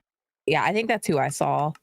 All right, chemical grade, steel frame, glass. While Cat's doing that real quick, let's take a look at ZPM. There's just like a couple little extra quests that we don't really care about. pH neutralization. This quest right here for tier 4 waterline. I guess let's look at this real quick. Go ahead and try to like mentally prepare for what we have to do here. Yeah, you have to like balance these pH levels. And you do that with two different things. So in the middle of the tooltip, below, kind of above the blue text, you raise the pH value by 0.01 per piece of sodium hydroxide dust. And then you lower it by 0.01 per 10 liters of hydrochloric acid. So you kind of just like want to, I think you can measure the pH level via redstone, right? And then you're just going to use these slow incremental things with fluid regulators until you get around the right amount. I'm going to get up for a second, but I'll be right back. But everything is cooking up. It's almost done. A million tiles out? I think it's like, or is it chunks? I'm not sure. A million blocks doesn't sound like far enough. But maybe I'm wrong. Oh, for Factorio. Oh, okay. Yeah, no, I think it is a million. I think it was just a million tiles, right? Factorio wasn't actually like crazy far compared to Minecraft, was my impression. But maybe it was chunks. Either way, you obviously used a train to get out there. Okay, so yeah, pH sensor hatch. Right, we want 2 of these. So we'll do like, you know, redstone on until the pH level is like a certain thing or whatever. Yeah, this actually should be really easy to do. And where do we want it exactly? Within 0.05 of 7. Okay. So we might do a thing where like, if the pH is... Oh, okay. Well, here's the question, I guess, Chad. Do we do increments of like 0.04 or something like that? We have to make sure that we don't like exceed when we're trying to get to 7, that we don't like exceed the value, right? I'm trying to remember like what kind of interval I did. I feel like maybe I did do 0.04 or something like that. Chad, has anybody done the tier 4 water before? Anybody remember how this goes? Oh, is it tiles, Mr. Nibbles? Okay. Yeah, that's pretty reasonable, actually. That's not too far. Found the stripe lands in Bedrock Edition. I had not heard about that before. You fall forever once you try to reach it. Interesting. Well, how far is that compared to the far lands? Probably not as far, right? Farlands are 3 million blocks away. Bedrock, there isn't a world border. You teleport super far in the game, it'll start lagging. Okay. Hence why you probably fall through the world forever. Yeah. Okay, so probably what we'll do, Chad, is we'll do like 4 sodium hydroxide dust at a time. I guess we do a fluid regulator for the hydrochloric acid in intervals of like 40 liters. And then the sodium hydroxide dust, we do... I mean, if we do Ender IO conduit, item conduit, it's already going to do 4 items at a time by default. So we probably just stick with that, right? Yeah, I think so. And then we really don't actually need anything special. Like, if I go to our current waterline setup, chat if anybody hasn't seen our current waterline setup, already did some pre-planning. Got tier 8 there, you got tier 7 in the back. We're going to put tier 4 right over here. I tried to balance out this area as much as possible. It's really tough because a bunch of these multis look so different from each other. It's kind of difficult to get something symmetrical going, but I think we'll do a decent job with it here. But yeah, especially tier 3 water, you've got to have like 3 LCRs, Dango Distillus. There's a lot involved with it. But I don't think we need any machines below tier 4. Yeah, tier 4 is actually going to be extremely simple. Okay.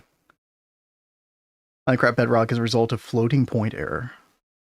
I feel like I've heard that phrase before. I don't really know what it means, but... Flash World Cup ticket prices to $4.70. Jeez, dude. Dude, ticket prices between like concerts and sports events. What happened, dude? That did not scale up linearly with inflation. Not at all. FIFA can go directly to hell. Chad, I've never played a FIFA game before, and I don't think I ever will. Those are... You want to talk about a predatory game? Pretty bad. All right, let's see what Cat's got cooking up here. So we got this. I'm just going to go ahead and pin all these things so I can kind of be on the same page as her. We're going to use 2 pH sensors. And then a quad alloy frame box. Oh yeah, a lot of this is actually really simple. Let's see. Got the controller. We got one of the sensor hatches. Let's do 2. Because yeah, they even tell you to do 2. Oh, and by the way, chat, remind me when we get this tier 4 water, we need to change a couple of wafer recipes. Because we're using tier 3 water, which is not as good. 6.95 inverted, 7.05. Yeah. Exactly. Every 20 ticks, yeah, because you don't want it too fast as Argos, right? Because then you'll go too far in the opposite direction. But yeah, I was thinking about doing the item conduit for the sodium hydroxide dust. I feel like that makes sense.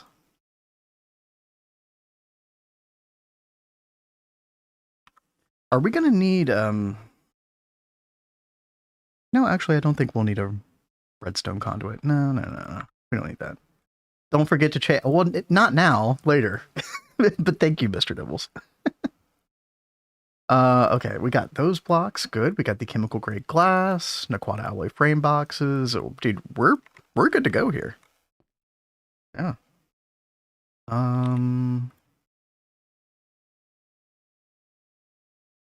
Yeah. Let me keep that one block right there. We can put the controller block right on top of that, and then we can get rid of all these others. And then, yeah, dude, we're just gonna go for it. I don't really know if I need to get rid of the ground underneath, but I'm just gonna do it anyway. 1, 2, 3, 4, 5. Like that. There we go. Gosh, chat, I think it has been like... When did 2.7 come out? I think it was December last year, wasn't it? I'm having such a deja vu. Here I am in December doing Waterline again. I'm looping like the robots in Westworld. It's a giant loop. I want to make THTR since it seems fun. Dealing with all the hot coolant is basically impossible. Do you not put it in like a mega vacuum freezer or something, Tortillo? By the way, chat, I do actually have a question for those of you who have done Beamline. So when you're doing Beamline, you need coolant for like both the linear accelerator, right? And the synchrotron. And some of these want the super coolant, which I know turns into hot coolant, then you put that in the vacuum freezer. But there are some of these lines that want the liquid nitrogen instead. And I was trying to figure out, what does liquid nitrogen actually turn into when it becomes hot? Because I couldn't find it in NEI anywhere. Do you just put it inside of a vacuum freezer as well?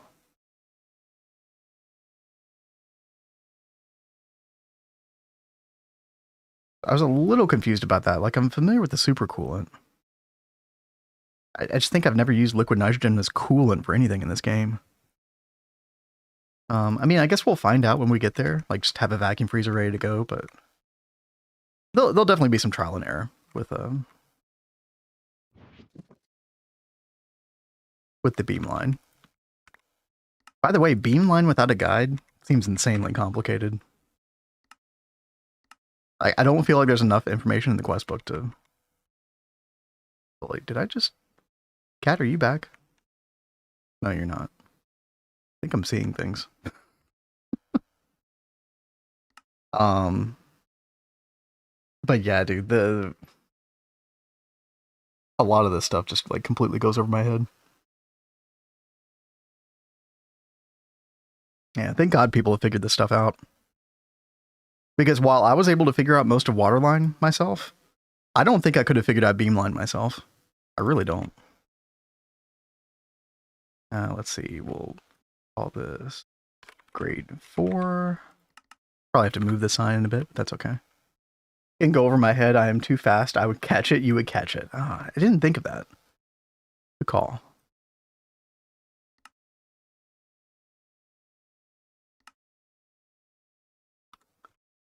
Actually, I don't think Cat would mind if I just went ahead and at least place this controller block here. Go for it. Oh, hi, Cat. Sorry, I'm opening something. No, you're good. By the way, there's the quest. That's the final quest, dude. Dude. It's awesome. All right, if I grab projector. Yeah, that's looking good. Although, I need to put some blocks here. That's going to look weird. There we go. Yo, what's up, Blade? You like space games? I like roguelike games quite a bit. Jump Space. You want to throw a link in Discord or something? I can check it out sometime. I feel like you like space games. I think so. I think it just depends. Like, you know, I would have thought that I would have loved No Man's Sky, and maybe I need to give it another shot, but I just could not wrap my head around that. I know Blade really likes No Man's Sky. Oh yeah. Faster Than Light. I thought about trying that. I am familiar with that one, Wolfpack. That one does look good. Space pretty neat. Kind of reminds me of Left 4 Dead, but in space. Interesting. Okay, that seems like way more action oriented. Is it first person? No Man's Sky's fun, chill, and Discord game. I'm sure I'll give it another try sometime. But yeah, Cat, I'll let you do the honors. I did make 2 pH sensor hatches instead of 1. So we are going to want 2 of them.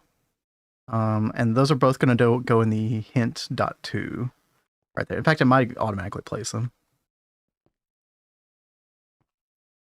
Oops. Uh-oh. What's it hung up on? Place hatch input bus. We might need to... Yeah, so input hatch goes in .4 over here, and then .3. Yeah, we might need to put input hatch input bus. I'm going to do ULV input bus for the sodium hydroxide. And then honestly, the smallest input hatch will be fine. Because we're only going to put small amounts of fluid in here as we try to balance the pH level. Do you want me to do the hatch, Cat? Sure. Okay, I'm just going to do... I mean, I don't think it really matters that much, but... Yeah, I'll just do LV input hatch. There we go. Okay, you want to try again? See if it'll start building more now. There we go. Nice. And it wants the input and output hatch now. Wait, it wants what? Oh, input hatch, water, output hatch. Okay. Where do those go? Or maybe it wants the pH sensor hatch. Yeah, so those have to go right here? Yeah, those 2 places right there. That I just cut out. Do we have them face a certain way? Yeah, you want them facing toward us. Because we're going to take redstone alloy cable and kind of run that along. And boop. Nice. Let me move this sign here. Here we go. Did it form? No, it still hasn't formed. No, it's griping about another hatch going right there. I see. So the .1s are just input hatch. Oh, I think you're just missing a little bit. Like, I think we're just missing one casing, but we can go ahead and put like, yeah, input hatch. I think LUV is probably plenty. So we could put that like right there. And then, let's see, does that form? No, this is incomplete structure. Oh, what about now? Okay, no. Now it's completed. Oh, okay. Good. And then we need, actually we need 2 input hatches because we want to put the previous or the current tier's grade water in there as well. I'll do a smaller hatch for that. I'll do like 64. We'll put that there. And then what do we get out of this? Do we get any like item byproduct? No. No, we just get the neutralized water. So we just want an output hatch. Output hatch ME should be fine. There we go. Yep.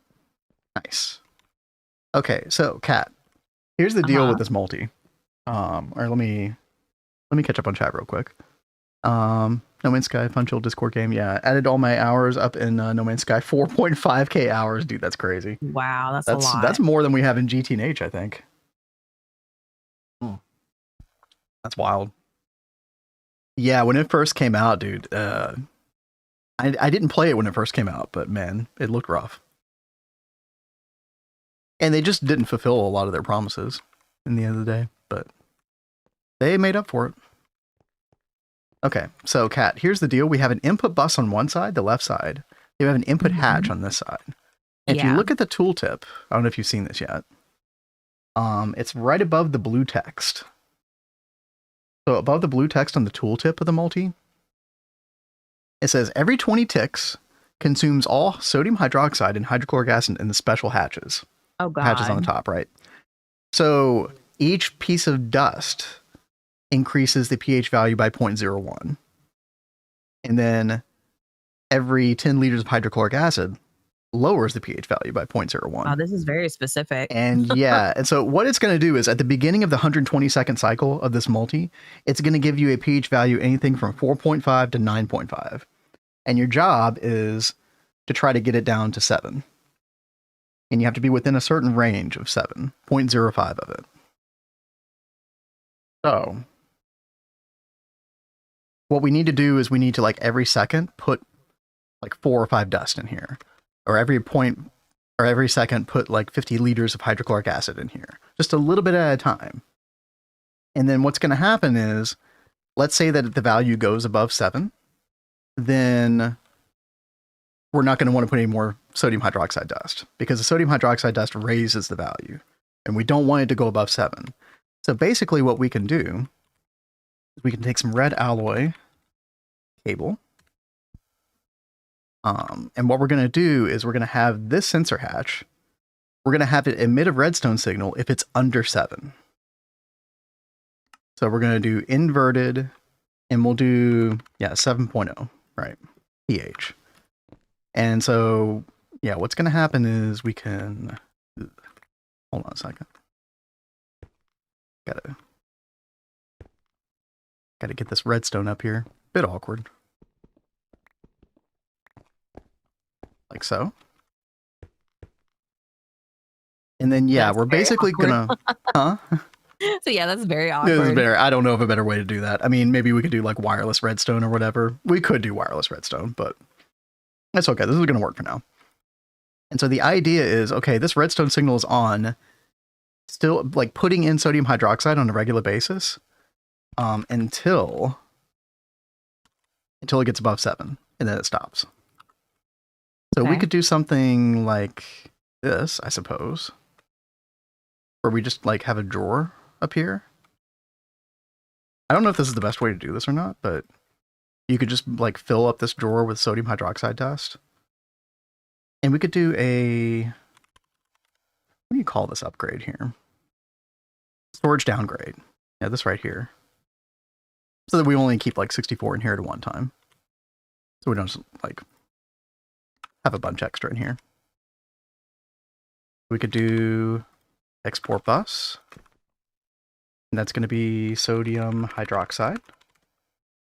OG player since the beginning. Yo, nice, dude. You were committed. Hell yeah. So we'll keep some in there. And then what we can do, Kat, is we can have an item conduit like this. And I'm hoping that it's going to interact with this redstone mode on the extract portion. Chat, I always get confused about how redstone interacts with Ender IO conduit. Is this redstone right here? Question, is this redstone right here going to interact with this extract from this drawer right here? I hope so. So we'll be inserting like small amounts of sodium hydroxide 4. So it's going to raise the pH value up 4 per second, I guess. Or sorry, 0.04 rather.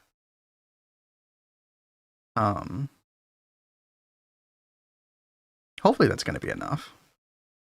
You can test it? Yeah, I guess so, right? Yeah. Okay. Let me get some wireless connectors here. Kat, if you want to take this red alloy wire and do the same thing on the opposite side. Sure. Like just mirror what I've done here so far, except for the item drawer portion.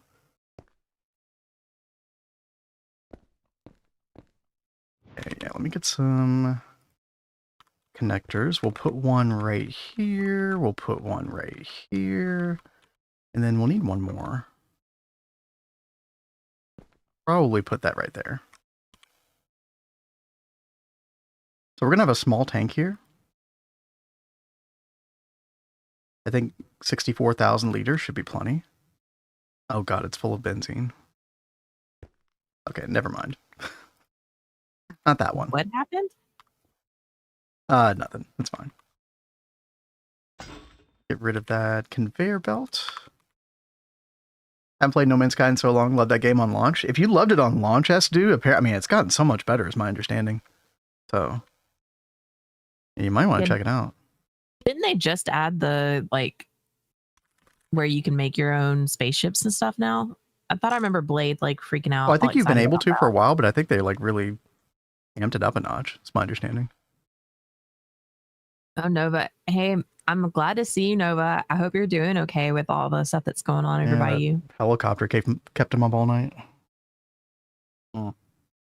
Hang in there, soldier. You got this. All right, we're going to do a fluid regulator, and we're going to do 50 liters per 20 ticks, right? And we're going to use machine processing state, right? So it's only going to extract this if there is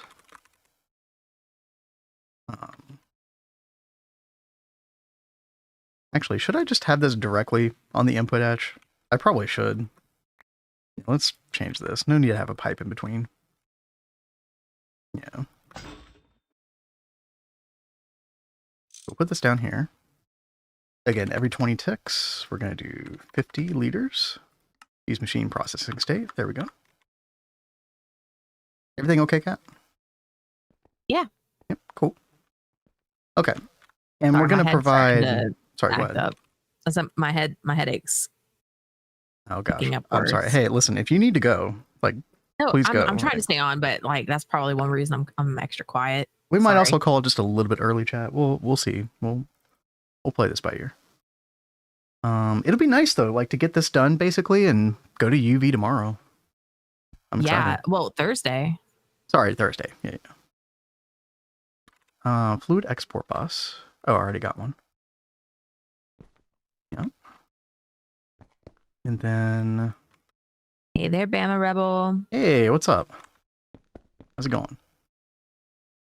I'll have to get some dual interfaces there as well. Kat, can you do me a favor? All these wireless connectors back here, can you hook them up to the hub? That should be below the very middle, like, main area. Should be a hub somewhere down there. Let me see. Yeah, it's like in the basement of, yeah, right here. Up here at the top. Does it matter which one? I don't think so. Just, they're both main network. Okay. Okay. Oh, and by the way, chat, we want this other one, this other sensor. We want this to be anything above 7. So once the pH goes above 7, this redstone will come on and it will activate the hydrochloric acid, because the hydrochloric acid is what reduces the pH value by 0.01 per 10 liters. Let's see. Let's go ahead and get hydrochloric acid into this tank. And we're already getting sodium hydroxide here. That's awesome. Now, I think the only flaw in this design is it's going to, like, use up all the sodium hydroxide initially.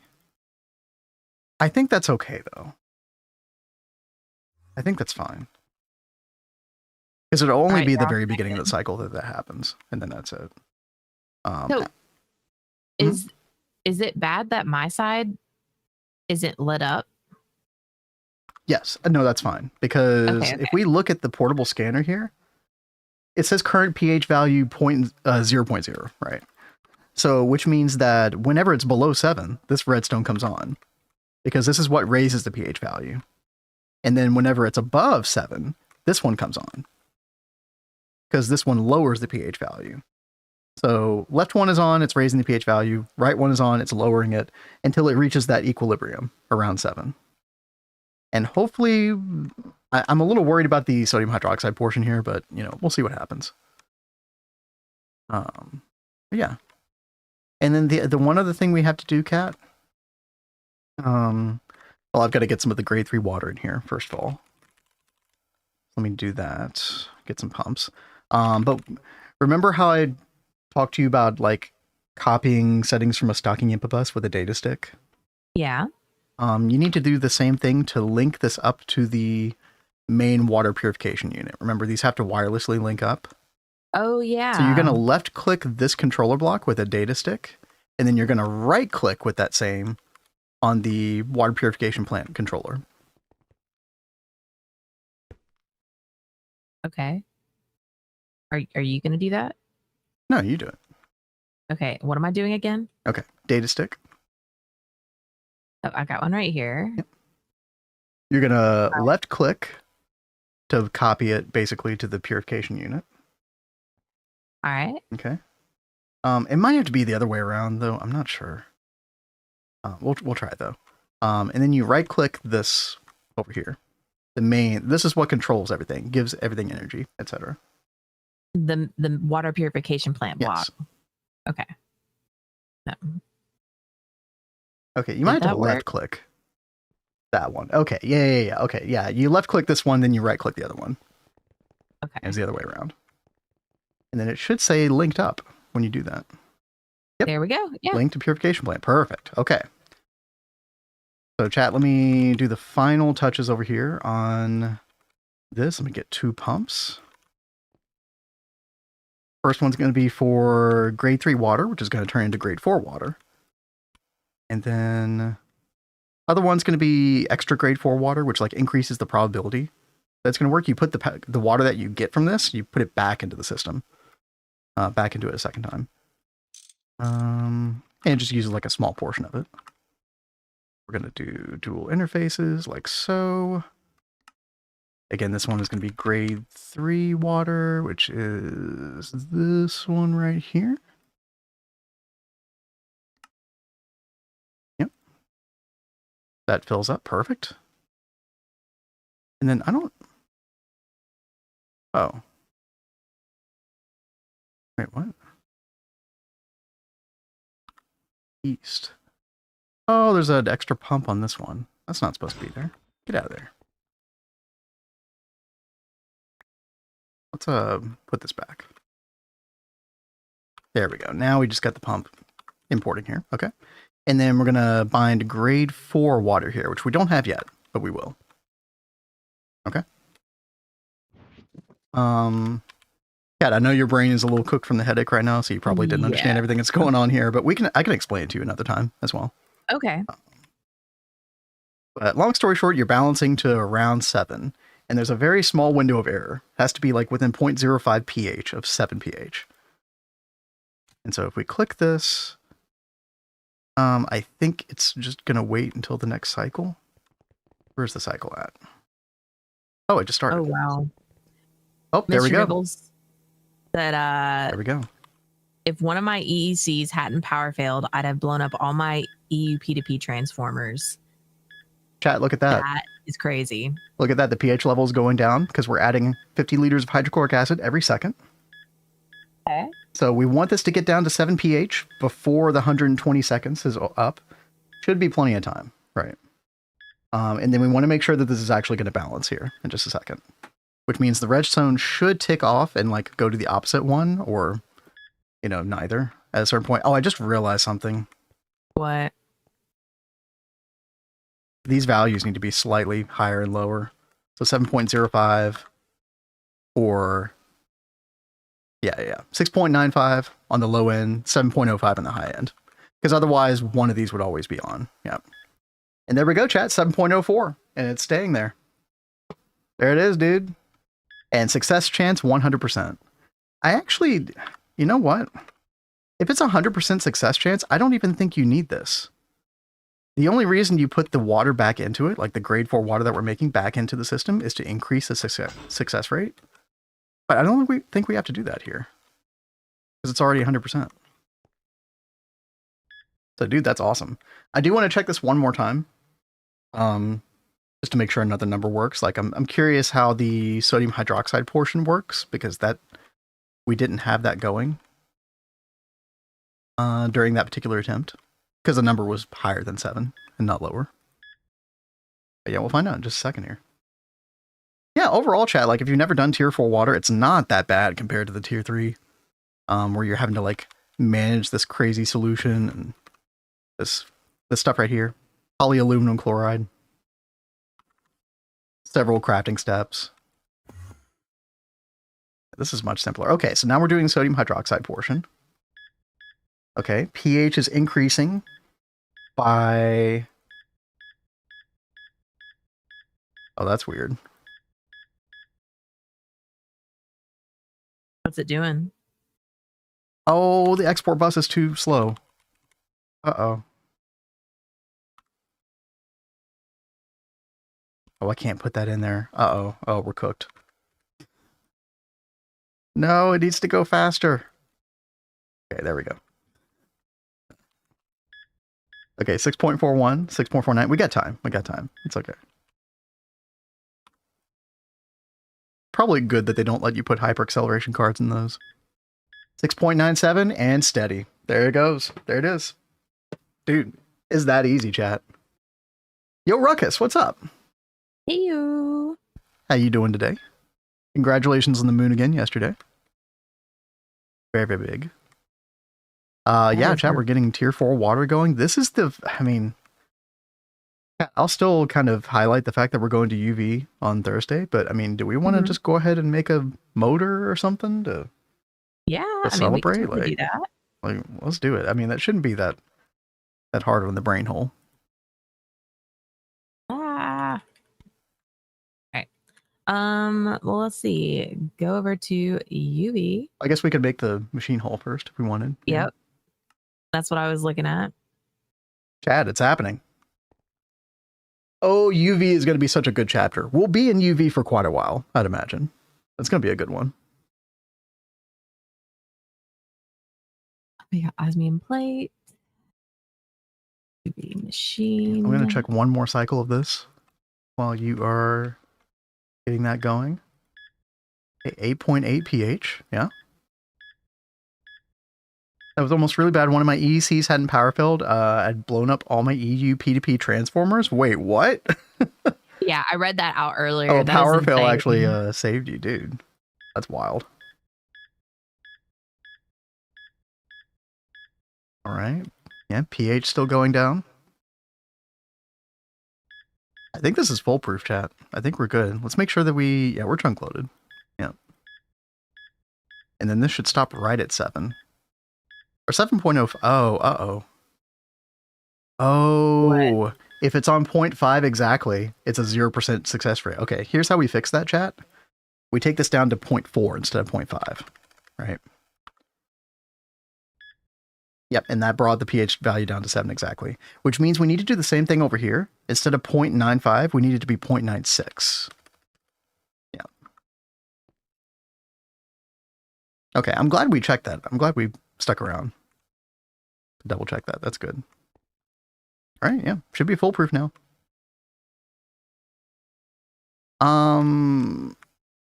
Do we bother cleaning? You know what? The redstone cable's fine. It's charming. Sure, we'll go with that.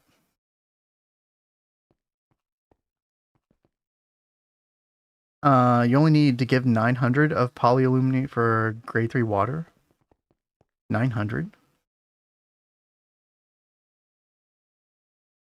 Controller block for grade 3.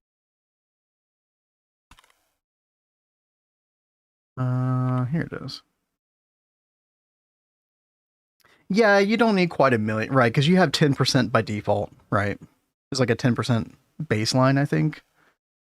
Because you're giving it the grade, whatever water, the grade 3. Like, doesn't this?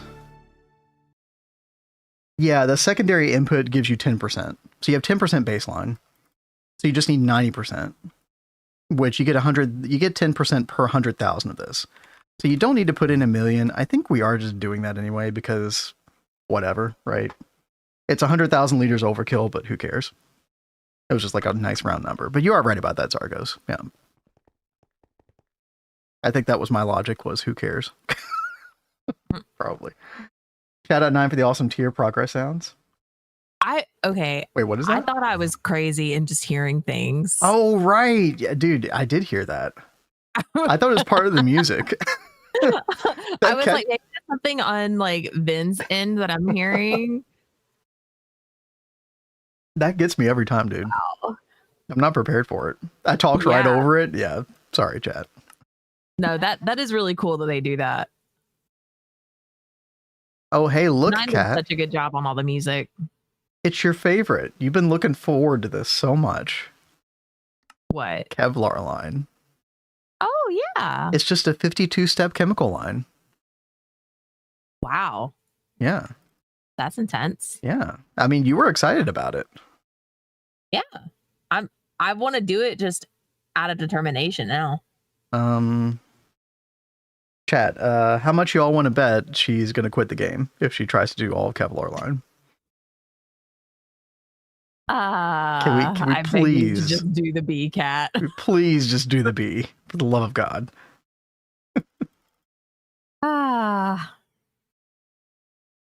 Kevlar line was fun. I did not have fun. I did it one time. Not a fan. You don't think she'll quit the game since there is an easy out? That is true. She could just be like, I give up. So do true. the B. Yeah. The Cat is very much not a quitter, though. Thank you, Blade. Yeah, I totally agree, Blade. She can do it. I just think she's going to have an awful time. Like, not enjoy it. I shouldn't do it on a day like today. I need to do it when I have brain power.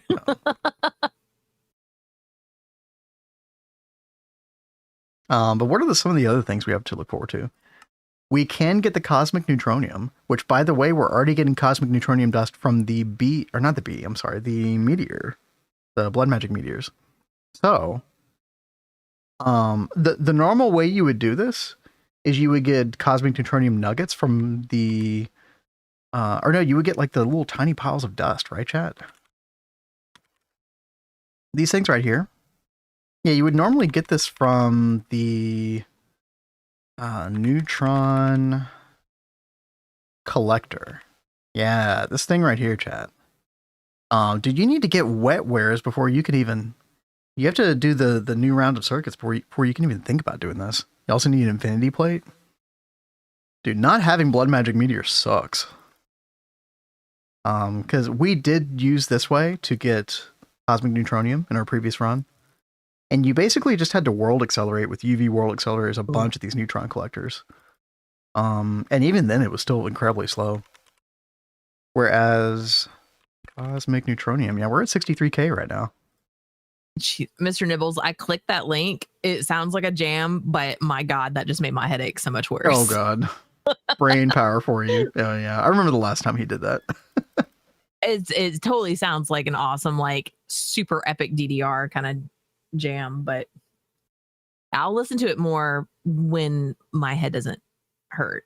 So Chad, if you have a blood magic meteors, this is one of the best use cases for it because you get cosmic neutronium ore straight from this elite mass fabricator. So yeah, just do a bunch of these meteors and you should be in pretty good shape to be able to just like skip that entirely. Do you get this? Yeah, you get this from tier 9 Horus eventually. Tier 9 planet. Oh, you're good, Mr. Nibbles. Warning label, yeah. Let's do another meteor. Chat, maybe while we're away until Thursday, I might try to figure out how to automate this thing. We should talk to like Tell or Adidia and see how they set up their like off stream ordering. I'm pretty sure you have to use open. Oh, yeah. Well, I think that was like open computers. I think that was like pretty complicated or something, but I mean that would be cool. Yeah. I just think you just hop on your phone when you're laying in bed at night. You're like, oh, let's call it that meteor, and then it can go process in the new twist multis.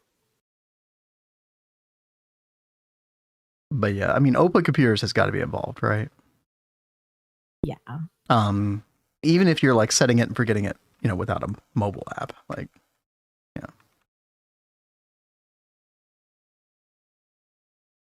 I wonder how much we're getting via the Fortune 3. I guess I could check. We're at 63,400 right now. Yeah, we can check that in a minute. Isn't it a whole mod? Maybe. I don't know anything about it though. How hard is it to breed bees with Gendistry? It is super easy. When you get the advanced Mutatron, it is super, super easy. So I could show an example here. Let me see. What's a good one? Probably the Neutronium bee. No, I'm trying to look up a princess I already have. Nequadria and Americium. That's a good example. So we'll take Nequadria and Americium. You have to make sure you make the mutagen producer. And you can put different items in this to get different amounts. But this thing is pretty slow. You generally want to put Mysterious Crystal Dust at this point. Hopefully you have this. And that gives you like 500 liters per round, I guess. Something like that. Put that into a super tank. Just have this going overnight. Over several days. You'll have plenty. And then this uses 5,000 liters of mutagen per operation. What you can do, Nequadria Princess, Americium Drone, it literally shows you in this little thing. If there's multiple different breeds, you can like click on which one you want. But there I'm going to click Neutronium Queen. Actually, I shouldn't have done that. That's okay. And there you go. You get a queen. Done. You generally want to use pristine bees because I think there's at least like 30% chance, something like that the bee will decay into nothing. If you use ignoble. So always use pristine for that. And then you just put it in here. Sometimes you have to acclimatize it initially. And then you can use the genetic imprinter on the drones to, get exactly what you want. Deterministic bee breeding, it's so good. It's so good. So I was able to make the Vega bee, which normally, to make this, you have to go to Vega B, the planet. Well, Vega B, that's a tier 8 planet. We only have a tier 6 rocket, chat. So ain't no way I was going to be able to do this normally, but the advanced Mutatron's a nice workaround. Now, there are a couple bees that are blacklisted in the advanced Mutatron. I think the way that you can tell is whenever you're trying to breed something, if you're looking at the bee in NEI, there'll be the Mutatron recipe. And I think as long as that recipe's there, it's fine. But yeah, there are a couple. Oh, by the way, okay, no, I was wrong, chat. If it's ignoble, it's got an 80% chance of dying. But if it's pristine, it has a 30% chance of downgrading to ignoble.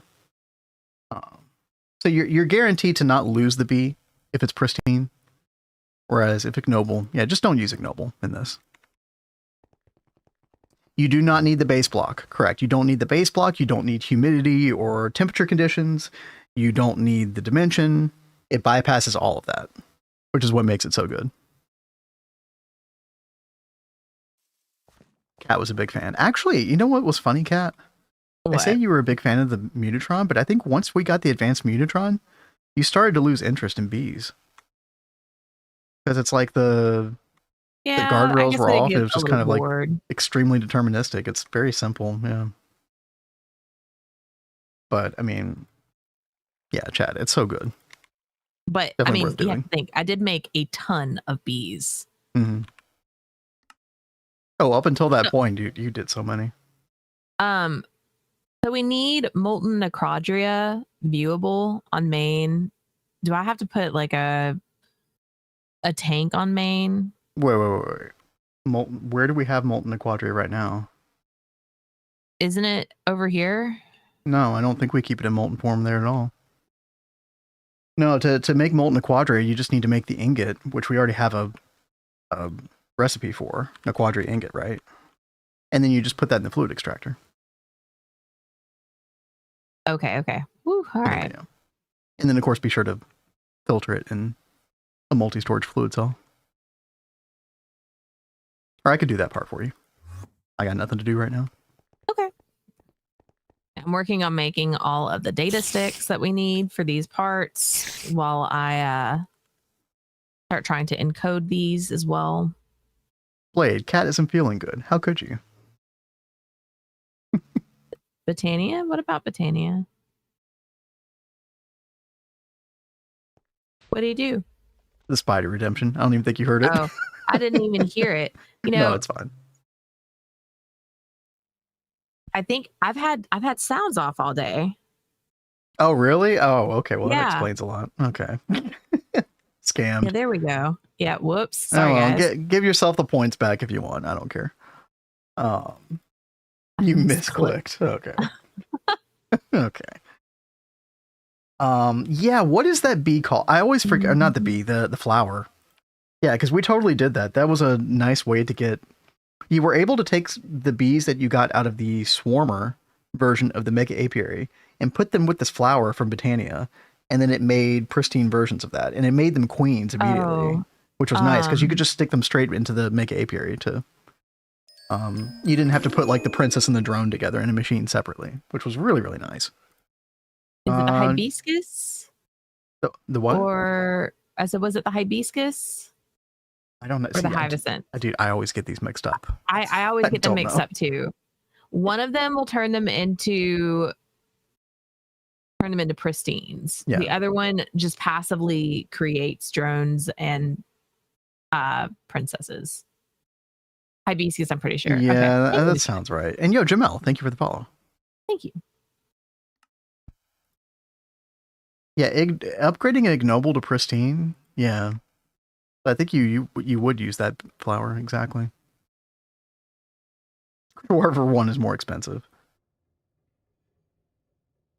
I think it is the hibiscus. Yeah.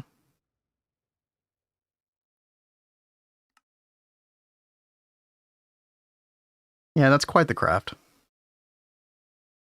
Lots of runes, lots of garbo.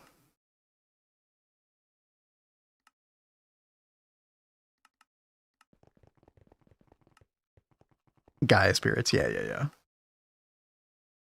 Oh, I probably need to kill more Gaia guardians at some point. Oh, where did I put my setup? Oh, I moved the... I forgot. I moved the Gaia guardian fight. Oh, you did? Over here? Oh, yeah. I put it over here. That's right. I'm actually kind of curious. Gaia ingot. How easy is this at this point? Should I put my... I don't know. Maybe I should put the quantum suit on instead. Yeah, we'll do the quantum suit. We got our Kikoku, Pain 10. I need to get an auto clicker. Alright, chat. Who wants to hear a song?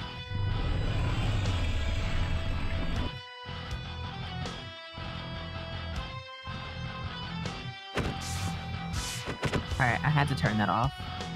Oh, Cat, I'm sorry. I didn't even think about that. Okay. Like, my head is so bad. I'm sorry. Oh, I think I don't have the proper thing yet. Where's my... Hold on, I need my bow. And then I need where's that pouch? Oh no. Arm pouch. There it is.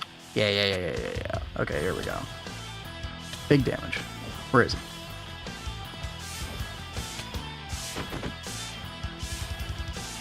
Oh, he went up in the air. Oh well. So this charm pouch, if anybody doesn't know, this is from Hardcore Ender expansion. There are a couple of charms that are really OP. See how I'm doing like 1 bolt, and you can kill all these guys? It's like a 6 range area of effect. It'll do the same amount of damage that you do to one of these guys to within 6 of that mob. It's really good for this portion of the fight. Ideally, you skip this portion of the fight entirely, but didn't quite get there. I might need to upgrade the sword a little bit more to get to that point. Maybe Pain 15 would do it? Not sure. Because this would really cut down on the amount of time spent.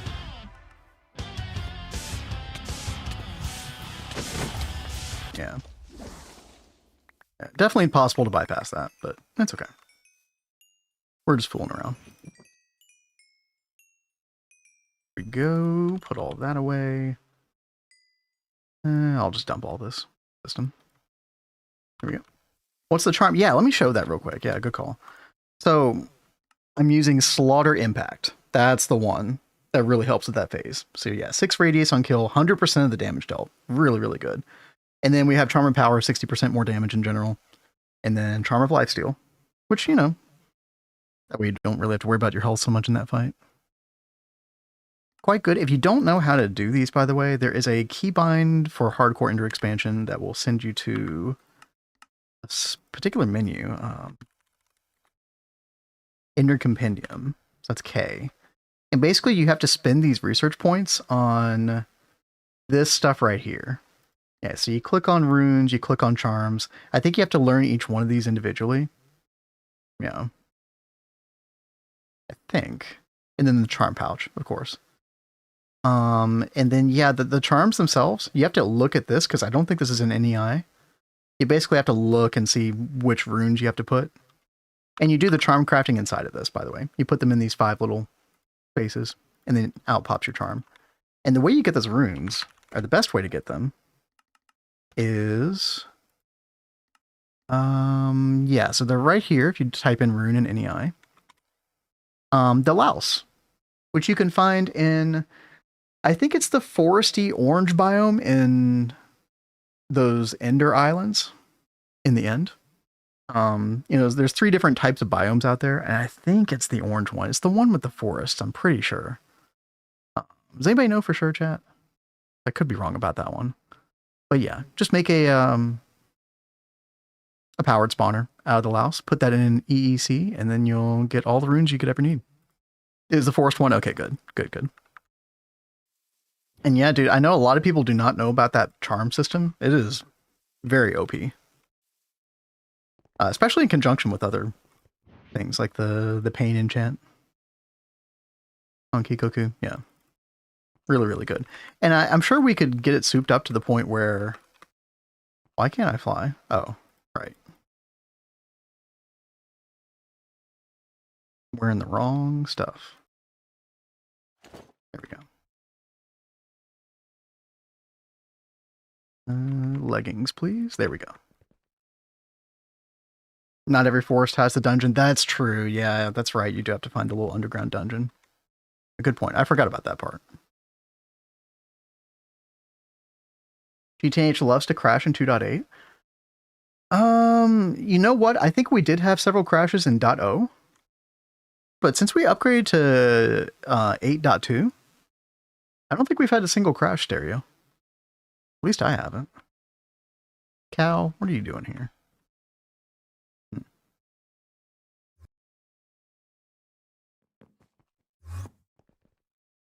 All right, looks like Cat's doing some scanning for the UV parts. Very nice. And oh goodness, 1 second. Bless you. Sneeze time. Sorry, right when I was trying to talk, I had to sneeze. I've got just a couple more things left to encode, like within the recipes. Oh, that's I've already got everything scanned. And you are using the fluid solidifier for the Americium recipes? The only Americium I see on here right now is the wire. Oh, okay. So you do have to turn that into ingots, right? With the fluid solidifier. Yeah, well, it's already in here. Oh, okay. Perfect. The ingots were already programmed. Perfect. All right, beautiful. And then now you're seeing the need for the neutronium, Cat. Yep. This is There's why. like neutronium everywhere. Yep. Chad, this is why. I'll show this again. A lot of you all have seen this already, but this is why we do this setup right here. 16 Vulcanus, all making hot neutronium ingot. Because this stuff is slow, and you need tens and tens and hundreds of thousands of this stuff. Eventually you can stop passiving it, but this is a passive setup that will probably keep going throughout UV, maybe into early UHV. Yeah, until this point, I don't think a setup like this is necessary, but the neutronium is like just a big beast of an ingot. That's kind of an exception to that. Mega EBF, I actually think that I think this 16 Vulcanus like this is going to be faster and more energy efficient than a Mega EBF. I don't know. I mean, we could test it out. Yeah, we could test it out. I'll take a stack of raw neutronium dust. And we can put it, I think all these coils, yeah, trinium, electron flux, yeah, all these can do it. We'll put that in, what circuit does it need? 11. We'll put that in here, see what happens. So let me ask a question. One second. Okay. So this is giving an ingot every 0.09 seconds. And then this one is giving an ingot every point. Okay, so 0.09, so every 0.36 seconds, we're getting a neutronium ingot. Which is pretty good.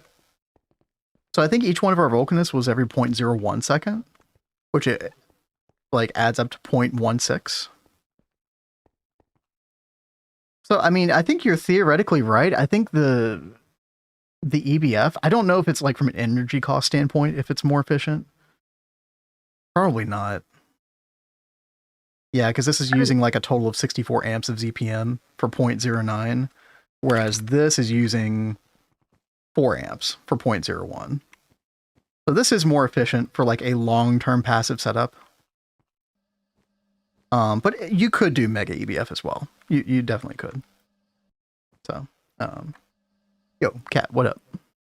Well, I was gonna say, so I see the like small gears. It says 5 seconds, but this one says 16 ticks. How many seconds are in a tick? Or ticks in 20 seconds, or 20 ticks in a second. So that's way faster. Wow. Okay. Hold on. Are they the same energy level? LUV. LUV. Yeah. Okay. Yeah. You could do the fluid solidifier. Honestly, I've said this before. We're going to lean more heavily into fluid solidifier recipes than extruder recipes as time goes forward. Yeah. That's kind of a late game-ish mentality. But if you wanted to add an extra step of fluid extracting neutronium to then turn into this, I think that's fine.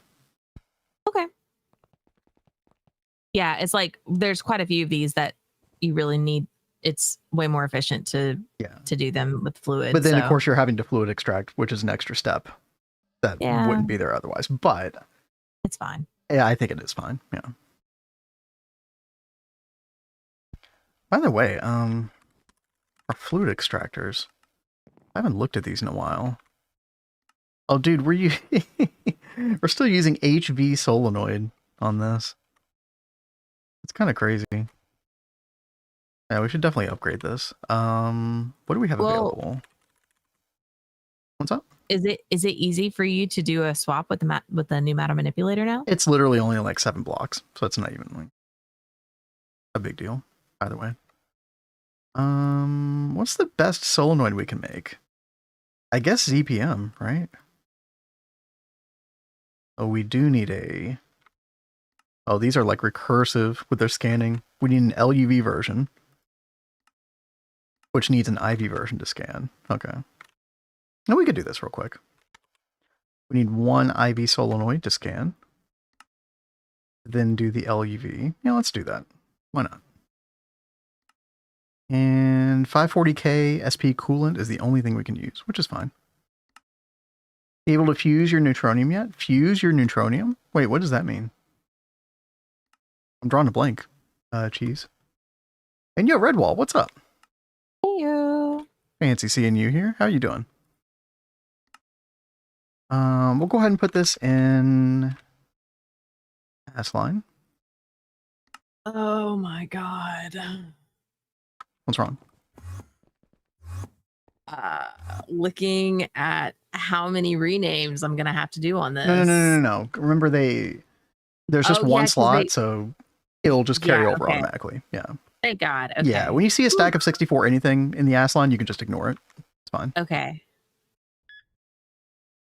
That was like a small like heart attack moment. Like, oh, yeah, no. I don't think you need to rename anything here. Yeah, on any of these. I was trying to double check before I started throwing them together. Very nice. So I'll probably work on it either tonight or tomorrow. We need to make another array. How about tomorrow? How about you get some sleep tonight? Well, I mean, if I can't sleep this afternoon, then maybe it's something I can work on. I hope so too. When you say array, do you mean like 8 more ass lines? Yeah. Yeah. It's definitely been time to do that. Okay, can I actually craft this right now? Let's see. Oh, HSSG cable, HSS plate, long moo metal. Oh yeah, I discovered the joys of moo metal when I was like encoding all the recipes for what do you call it? Beamline? Beamline uses a lot of moo metal. Whatever the heck that is. I don't remember ever hearing about moo metal before. That was definitely not a thing until 2.7, I think. Huh. Let's see. Forge hammer. Let's put that in there. Let's do extruder rod for moo metal rods. UV. Chat, we got some ads coming over on Twitch. Should be the last set of them for the day. So hang tight. We'll be back soon.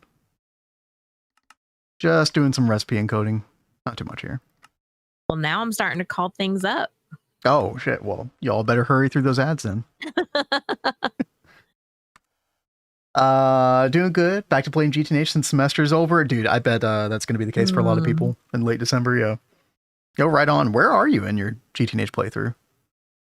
Also, good luck, trying to figure out what was going on in your base. I know that can always be a little hairy.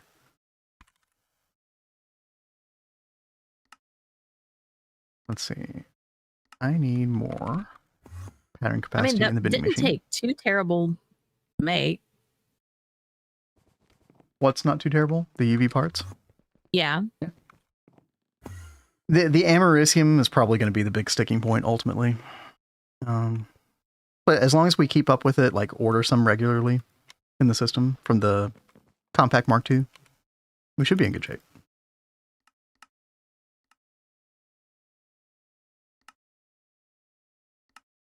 There.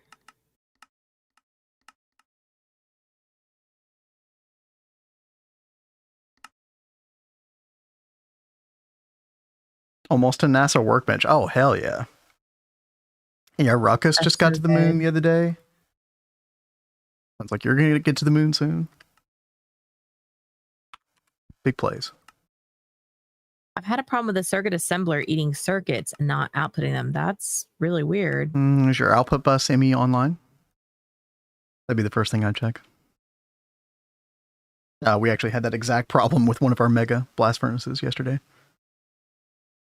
Dude, I about went crazy trying to diagnose that thing. Okay. Now we can craft one of these. Okay, perfect. Stu's working on polyethylene. Got the 9 machines I need for polyethylene / PVC line. Now just need the buffer tanks and turbines to power it all. Hey, that's awesome. Dude, every single time I try to make polyethylene PVC with single blocks look good, it never looks good. It's so tough to not make that like a big plate of spaghetti. Yeah. With the cabling and stuff. But you know what? It's temporary. You just do what you got to do.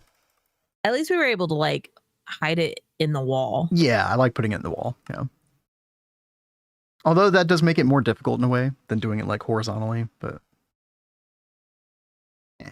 I don't know. Like I kind of like how we did it here on this run. Well, you did a great job, just like without any guidance whatsoever. Let me go over there real quick. I mean, you just straight up went for it. This was like, what was this? Oh yeah, this made like hydrogen, nitrogen, stuff like that. Yeah, this was polyethylene PVC. Honestly, I really couldn't have done much of a better job myself. Like, this was good. Thank you, baby. Let's see. Robot arm. What are we waiting on? The Quada alloy cable.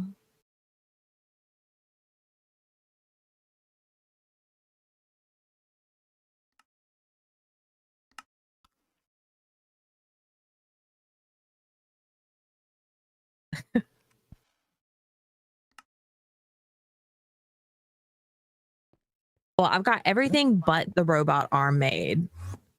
Oh, dude, awesome.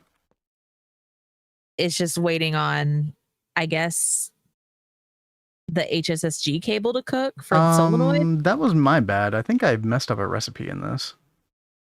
Oh yeah, I totally messed up a recipe. Dude, what was I doing? Oh no, salty. Just had a lightning creeper delete half of a double chest of metals while trying to make my first couple steam machines last night. Oof. That is so bad. Backup? Load of backup? That's what I would do. That's rough. I'm so sorry. Yeah, some of the mobs are so bad. Yep, drown creeper, anybody? Yep. That's what I think of is like the God, you know my brain is cooked. Vanguard, Brian. We had like a house wall, so we didn't have doors. And Panda and I are sitting right next to like a wall of chests, and a creeper came up, like one of the drowned creepers, and trapped us like in it. Yeah, that was fun. Yep. Mostly dungeon loot. Oh, okay. I mean, yeah, you can. And that's not terrible. You can make up for that. Still annoying. Yay, we got the robot arm. Nice, okay, this dude. should be the quest. There it is, dude. Oh man. Oh, I'm excited about Thursday. Gonna get a lot of cool stuff done. And I'm gonna go ahead and make the emitter and sensor if I can. Maybe. Can we? Let's look this up. So I think you could do emitter and sensor. I don't know if you can do the field generator. Sometimes that requires like the new tier of circuits. Let me look it up real quick. But yeah, emitter and sensor should be fine. Yeah. So this is the one thing you're not gonna be able to make, Cat, is the field generator, because this requires the new wetware mainframes. Which we'll have to go through a whole thing. We have to get the quantum computing and research station up, even research to be able to make this thing. And then, what else do you need? I think we have to do some bacterial vat stuff. Oh, joyous. Yeah, get the, I've been dreading that. The neural processing unit. Yeah, you need growth catalyst medium, which is fluid heater, raw growth catalyst medium, which you make in a bacterial vat with mincemeat, salt, calcium dust, agar. Oh, we're going to have a calcium problem. We're going to have to fix that. It's going to be glorious. Yeah. Oh, you want to do this recipe with the mutagen. Yeah. That's right. I think you can use a world accelerator on the mutagen producer, by the way. I think that's what we did last time. Yeah. Any reason why the basic crop weed picker is uncraftable? Crop weed picker? I don't know anything about this thing. What? I don't know. Maybe they just disabled this because the crop manager can do this as well, right? With the WeedX inside of it.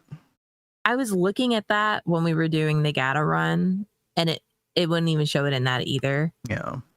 And I was like, well, why is it here if it won't even show a recipe? I know that there was an issue in GATA run. There were several things that wouldn't show a recipe, but I didn't check to see if it was an issue in GT&H. Yeah.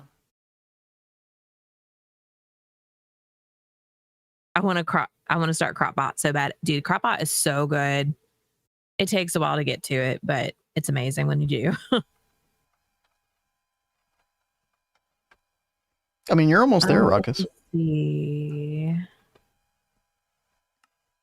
I guess you have to get epoxid. That's the big sticking point. I mean, you could probably batch craft some in an LCR. But yeah, a bit of a pain. Alrighty.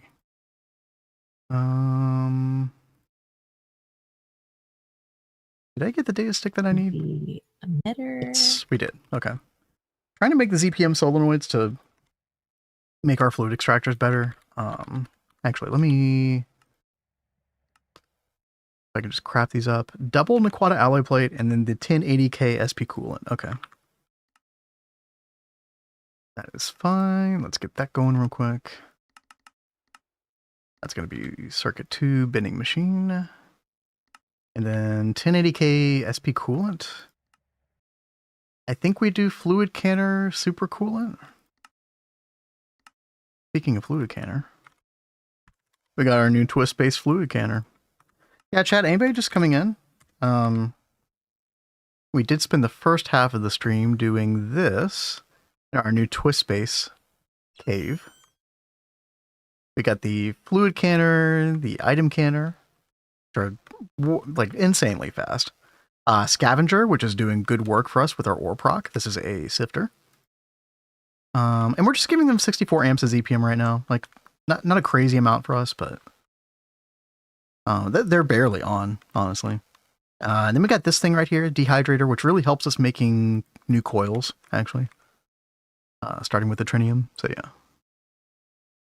An army of Vindrakes? No. I will not be your crop bot. I won't do it. That is so funny. I love that Azuna named his crop bot after you. Gotta fight back against the false narrative. I do not like IC2 crops, okay?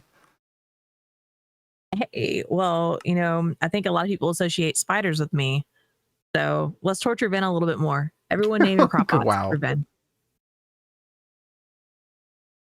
Vindictive, are we? Oh, no, it's all in good fun. Mm-hmm. Think about how you got me so good with all those spider spawners, man. That is true. Chat. Oh, I think she had her sound off again. Oh, I did. Oh.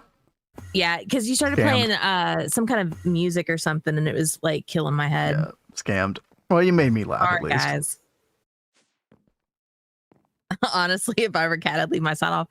I mean, I actually really like it. And again, I've got such a great idea in mind for an emote / redeem, and I can't wait to get it finished.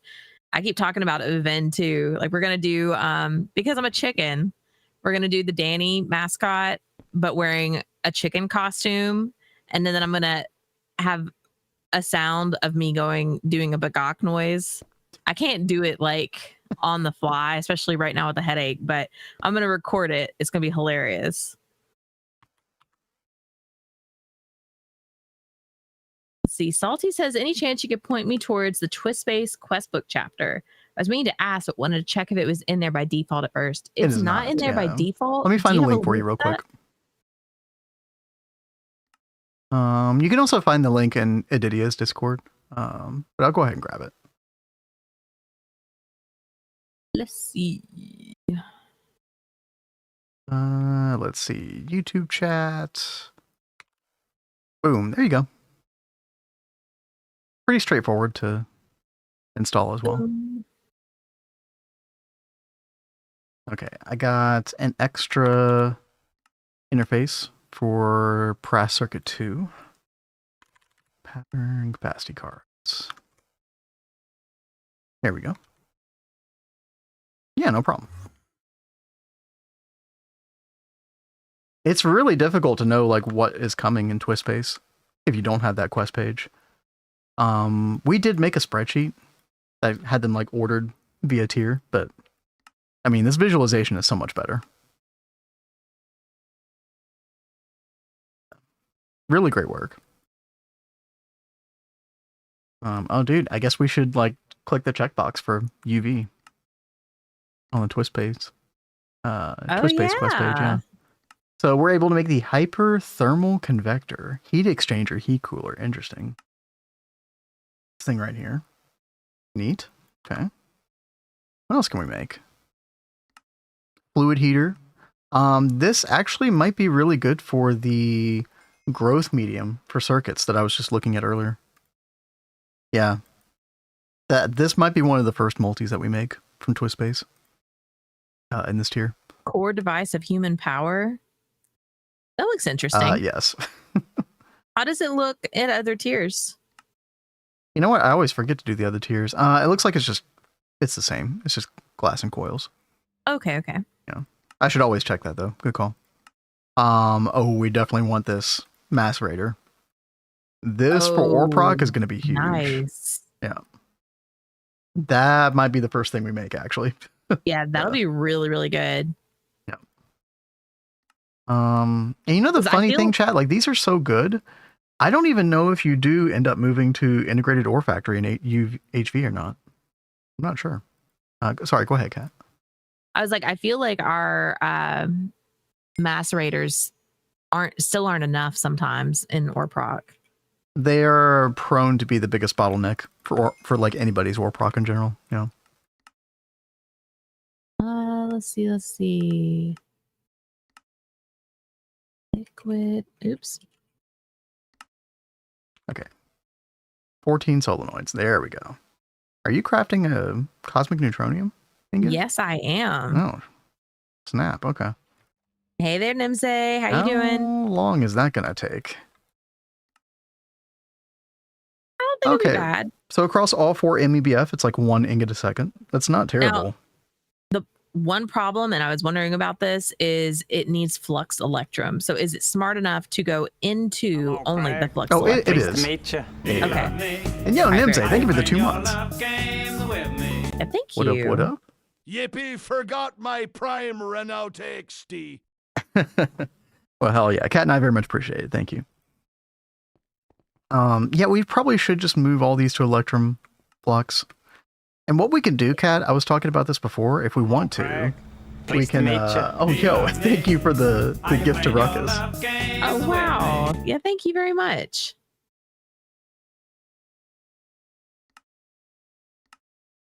So I was going to go ahead and cook up the superconductor UV wire as well.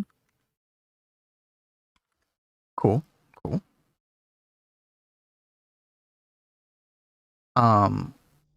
Don't forget to look at the energy requirements on that for the assembler. UV. Yeah.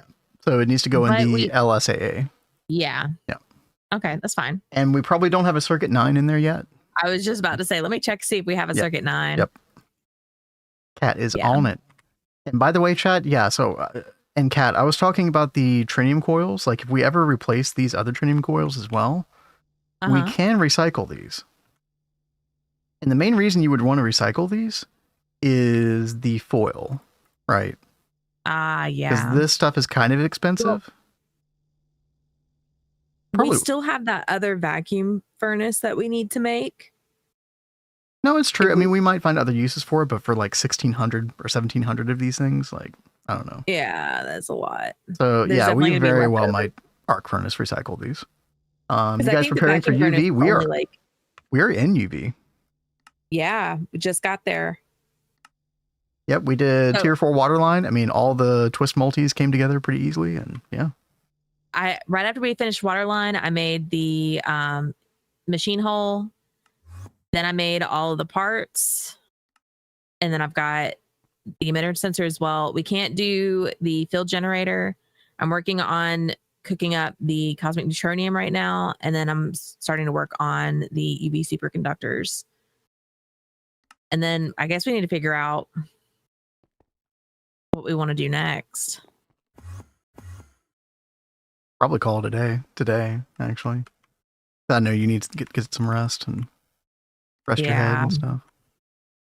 But we're gonna have a big day on Thursday and Friday. Like, really getting into a lot of the UV stuff. Getting the UV energy hatch for sure is gonna be a priority. Quantum computing might be like literally the next thing that we look at, Kat.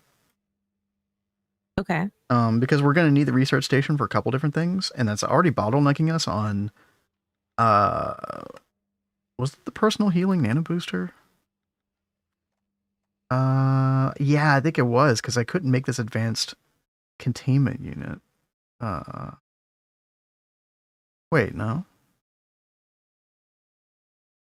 I don't know. Research station was blocking us on something. Oh, it was the tier 2 meteor miner. That's right. But yeah, UV superconductor, UV energy hatch, get the quantum computing stuff done. We can get our first UV assembler as well. We'll be able to upgrade the... Honestly, once we get UV energy hatch, we can upgrade a lot of things. We can rewire a lot of things in the base, upgrade the power on a lot of things. We can double hatch the LSAA, the large scale auto assembler, so that we can do UHV assembler recipes. That'll be very nice. Yeah, that's going to be a big one. And I'm over here messing with this right now. Yeah. And then honestly, after that, we probably do move into the bacterial vat stuff. I'm sorry, Kat. Cringe. I'm sorry. Yeah. Well, it's like I know how much you hated dealing with it on Neo Tokyo, so I'm not looking forward to it just because of your experience with it. The weirdest part about it is definitely the automation of the bacterial vat itself, because you have to like put these nuclear rods at the top, but they get consumed and you don't want them in there all the time. You only want them in there if you're actually making a recipe for something. You have to do like a lot of level emitting and stuff. Honestly, it might be a good idea for us to try level maintaining. That probably would have been an easier way to deal with this than the way I did it last time. Like level maintaining on a subnet. But I will say that of all the bacterial vat stuff, this is probably... I mean, this isn't that bad. It definitely gets more complicated than this. But Nimse is such a class act. That is very true. That is very true. All right. Let me turn these off real quick, just in case. And then, yeah, we're going to upgrade these. And by the way, I totally forgot what these solenoids even do. Is it like parallels or something? Oh, okay. Yeah. 8 parallels per solenoid here. So HV to ZPM. This is going to be like 24 parallels up to like 72 or something like that. Something close to that. Not too shabby. You definitely get diminishing returns on these as you go up in tiers, but big upgrade from HV. And the reason I thought of this is because Kat was talking about fluid extracting neutronium, and I wanted to make sure that that was like, you know, quick enough.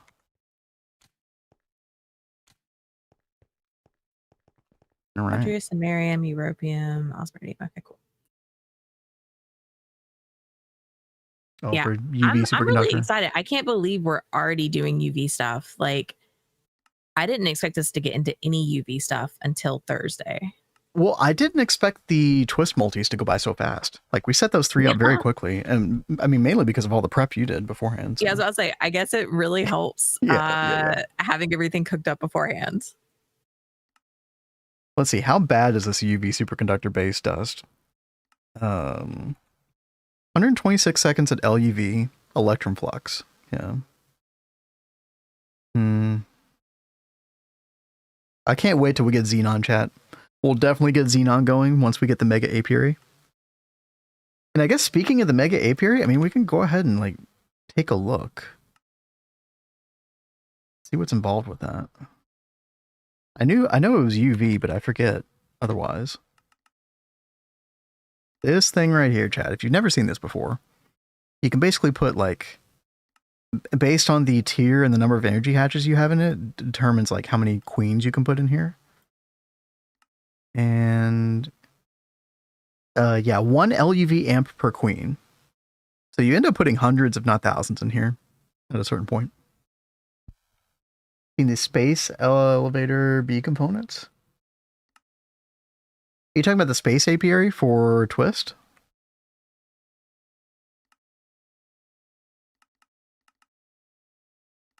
It's definitely going to be a challenge. I mean, we got to wait until UHV. Actually, I have to wait until like BioWare circuits before we can even think about it. Yeah, it was very expensive. Also, I have a question, chat, for anybody who's played Twist Space with the Space Apiary, and I guess that would include you, Volants. The liquid DNA that this requires, there's two different liquid DNAs in GT&Age. There's the Gingistry stuff, and then there's the GregTech stuff. I assume it's the GregTech stuff. But somebody on Discord was saying that you could space pump this. But I don't see that in NEI anywhere. Does anybody know like how you can get liquid DNA easily? Does space pump actually work? I mean, if you look up the uses for space pump, I mean, you can't get space pump until UEV anyway, so. Yeah, there's no liquid DNA in here, so I don't know. But, you know, one of those things we'll cross that bridge when we get to it, I guess.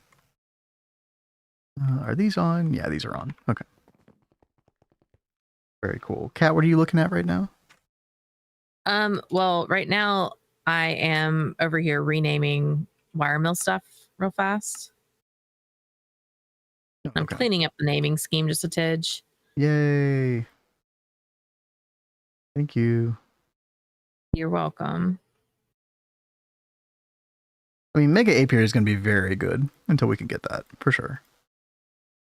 But yeah, I mean, yeah, let's take a look at this again. Yeah, 64 Industrial Apiary, which, I mean, how difficult is that for us right now?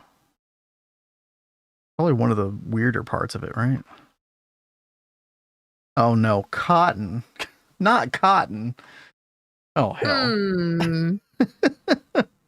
It's okay. It's fine. We'll fix it. Didn't we have set up a crop for that like a while ago? Oh god, I need honeydew. Apple oak pollen, that's fine. Cotton strikes again. It does. Chat, I kept band-aiding the cotton situation. I kept coming over here and just like where was it? Oh yeah, over here. I literally have time wood clocks just sitting here next to the cotton. Okay, no, we got to do better than this, right? Is there a...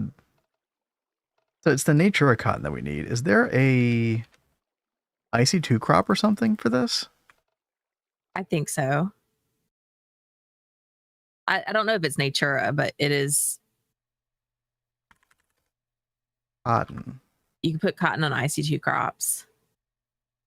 I don't... Oh wait, you can just put it straight onto a crop, really? Oh. Well, how about that? Oh, you know what? We're going to use the crop bot, chat. Oh boy. Crazy, I know. It's been a while. Let's see, do we have enough of these crop sticks? Yeah, we do. Let's auto stat and auto spread. See if this still works. Oh. Yep. Good. Putting the breeder crop sticks. Nice. Vin loves crops. I love it when other people do crops for me. All right, perfect. I'm happy. Vin bot. Everybody wants me to do their crops for them. Why don't you all ask Kat? She loves crops. They want you to do it because you're so good at everything, baby. Yeah. Pass. Kat is busy doing GregTech. That's right. Gosh dang it. That is what this run was all about. I was supposed to do GregTech and he's supposed to do crops and everything else. I've done everything else. What if we want manly crops? It's done manly crops. I mean, what does that even mean? I've done everything else, okay? I've been on top of it. Oh, we're gonna need... Dude, I should make like a whole farming emote. No. Already got the mining emote. We don't need a farming emote. Well, I meant to make one for like all the little areas of GT&H. Like I wanted to make a magic one. I wanted to make other like themed ones. Magic sounds fun. Like a Yeah, little but like purple wizard hat or something on the that's cat. exactly what I was thinking about.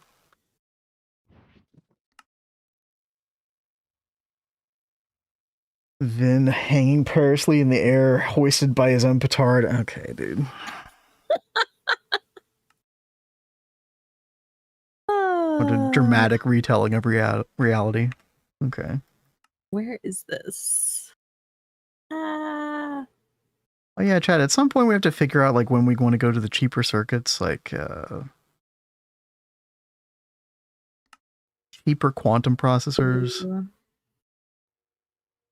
There's always like there's some kind of like imaginary inflection point that where they, you know, the problem is that the cheaper circuits also require more power and they like take longer, the longer crafting time. But at a certain point, then they really become worth it.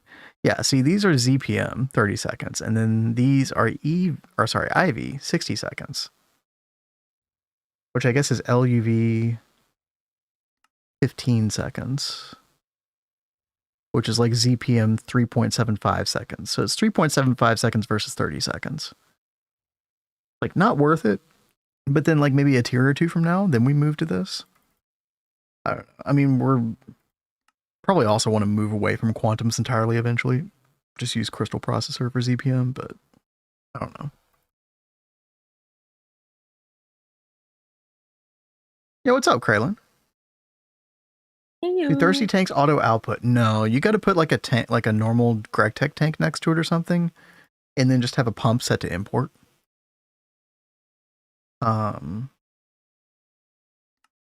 Yeah, I'm pretty sure they don't auto output. It's been a while since I used one. Although now I'm like second guessing everything. Here. Thirsty tank. Nah. Yeah, you would need to put a pump on this. Setting up rutile is always such a step. Dude, that's exciting though. Y'all are getting titanium, which means applied energistics. Oh, hell yeah. Okay, can we make these now? We just don't have the cotton. Oh yeah, honeydew. I need to look at honeydew. What's going on with honeydew? We also need bronze fine wire. We'll go ahead and fix that. Well, you should be happy with me making some of these little rename changes. I'm trying to work on interfaces real fast. I was literally just looking at wire mill circuit 3. Yeah, thank you. You're welcome.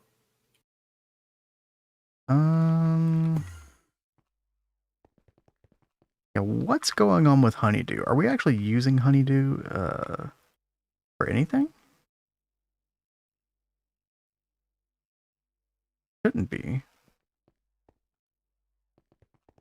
What's the best way to get honeydew?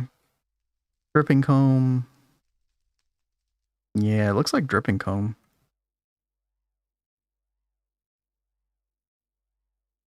Imperial. Do we not still have an Imperial bee somewhere?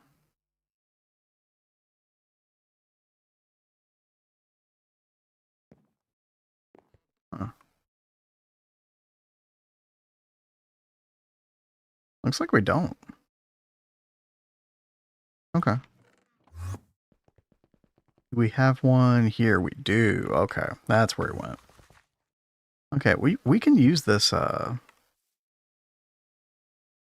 there's a iridium bee in there before.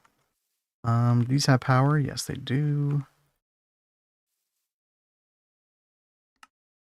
This is self-insert. Too dry, too hot. Uh-oh. Hellish arid. Okay, we need to turn this back into like lavender fields or something. Let's fix that.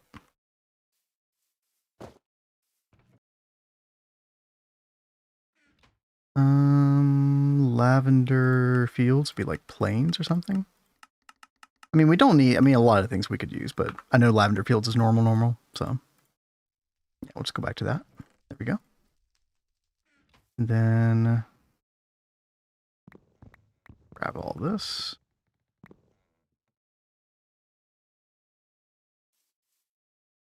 EV assembler so we can get Vin to do our crops for us. Okay, dude. Well, don't forget, for the crop bot, you need, you're gonna need, oh, what are they called? The advanced circuit board? Yeah.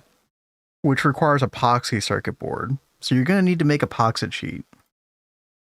You're gonna have to batch craft some molten epoxid, at least. Obviously, you'll want a full passive setup for this eventually, but yeah, just something to keep in mind. Okay. Pop all these in here. Go. Go ahead and get a sign on here. And boink. And now we're normal. Okay, good. Although it's not daytime.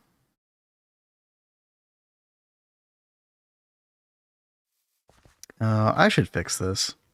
Yeah, let me fix this. Imperial. Grab a couple drones. Yeah, let's toss this queen. Garbage.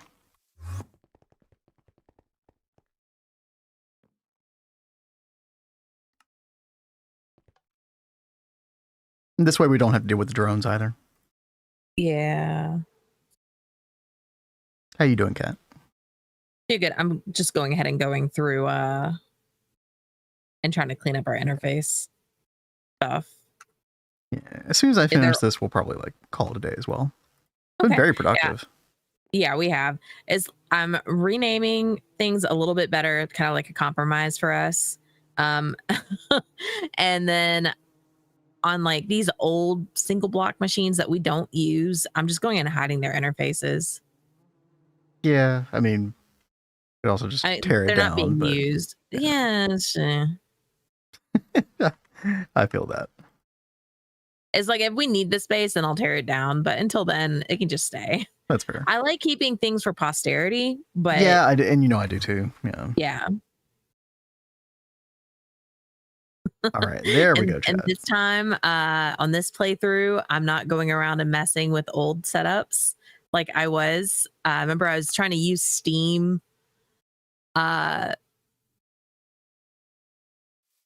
Instead of like what tier were we in, and I was still trying to use Steam blocks.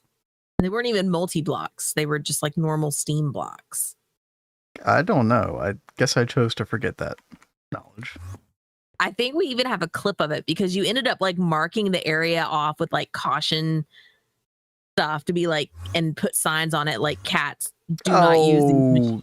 You remember this now, right? So like the Steam macerator, Forge Hammer, and stuff like that. Yeah, you totally were like still using that in like HV or EV or something. I thought it was like pretty far in. I was like, cat. What are we doing? Oh, it's good stuff. Yeah, I think the sign said cat do not touch. Yep. I think everyone had a good laugh at that one. Okay, so chat, we'll get the IC2 seeds for cotton. And then honeydew should be solved by that imperial bee. If I have to, I'll put it in an industrial apiary, but I mean, we'll put one in the mega apiary eventually, I guess. Honeydew's such a weird thing. Didn't expect that one. But yeah, anything else? I'll check these real quick. Yeah, UV robot arms, UV circuits. All that's fine. What were the fluids again? Molten interlayer 140 and honey. Okay, yeah, that's easy. So these right here, yeah, we don't have these. So that requires a UV. Yeah, okay. I remember you need a lot of UV parts because you need like, I think 11 or 12 of these UV ultimate time anomalies, which is a world accelerator. That's a lot of UV stuff. But doable. In fact, I remember we were like putting most of our Americium toward this to get the mega apiary so we could get the Americium B online. And that was our big goal. Calculus in that has changed a little bit. And then genetic stabilizer upgrade.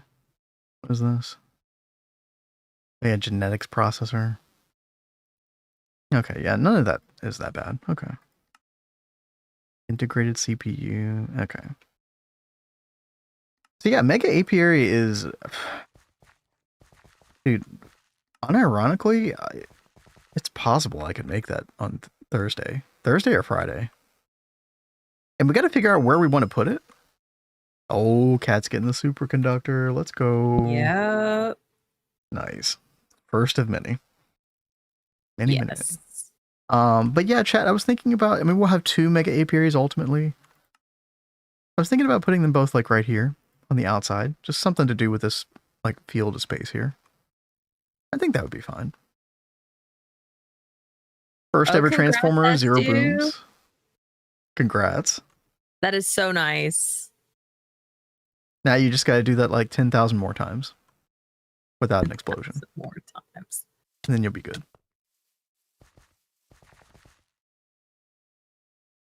But chat, I think I'm really happy with what we've done. We're officially in UV Thursday when we stream, which will be like 6 p.m. Eastern time, 11 p.m. GMT. I think that's right. Yeah, we'll really get into things like the meat and potatoes of UV. It's gonna be really exciting. Only 10,000. That was just a guess. I feel like that is actually that might be too much. That's too many. Maybe 1,000.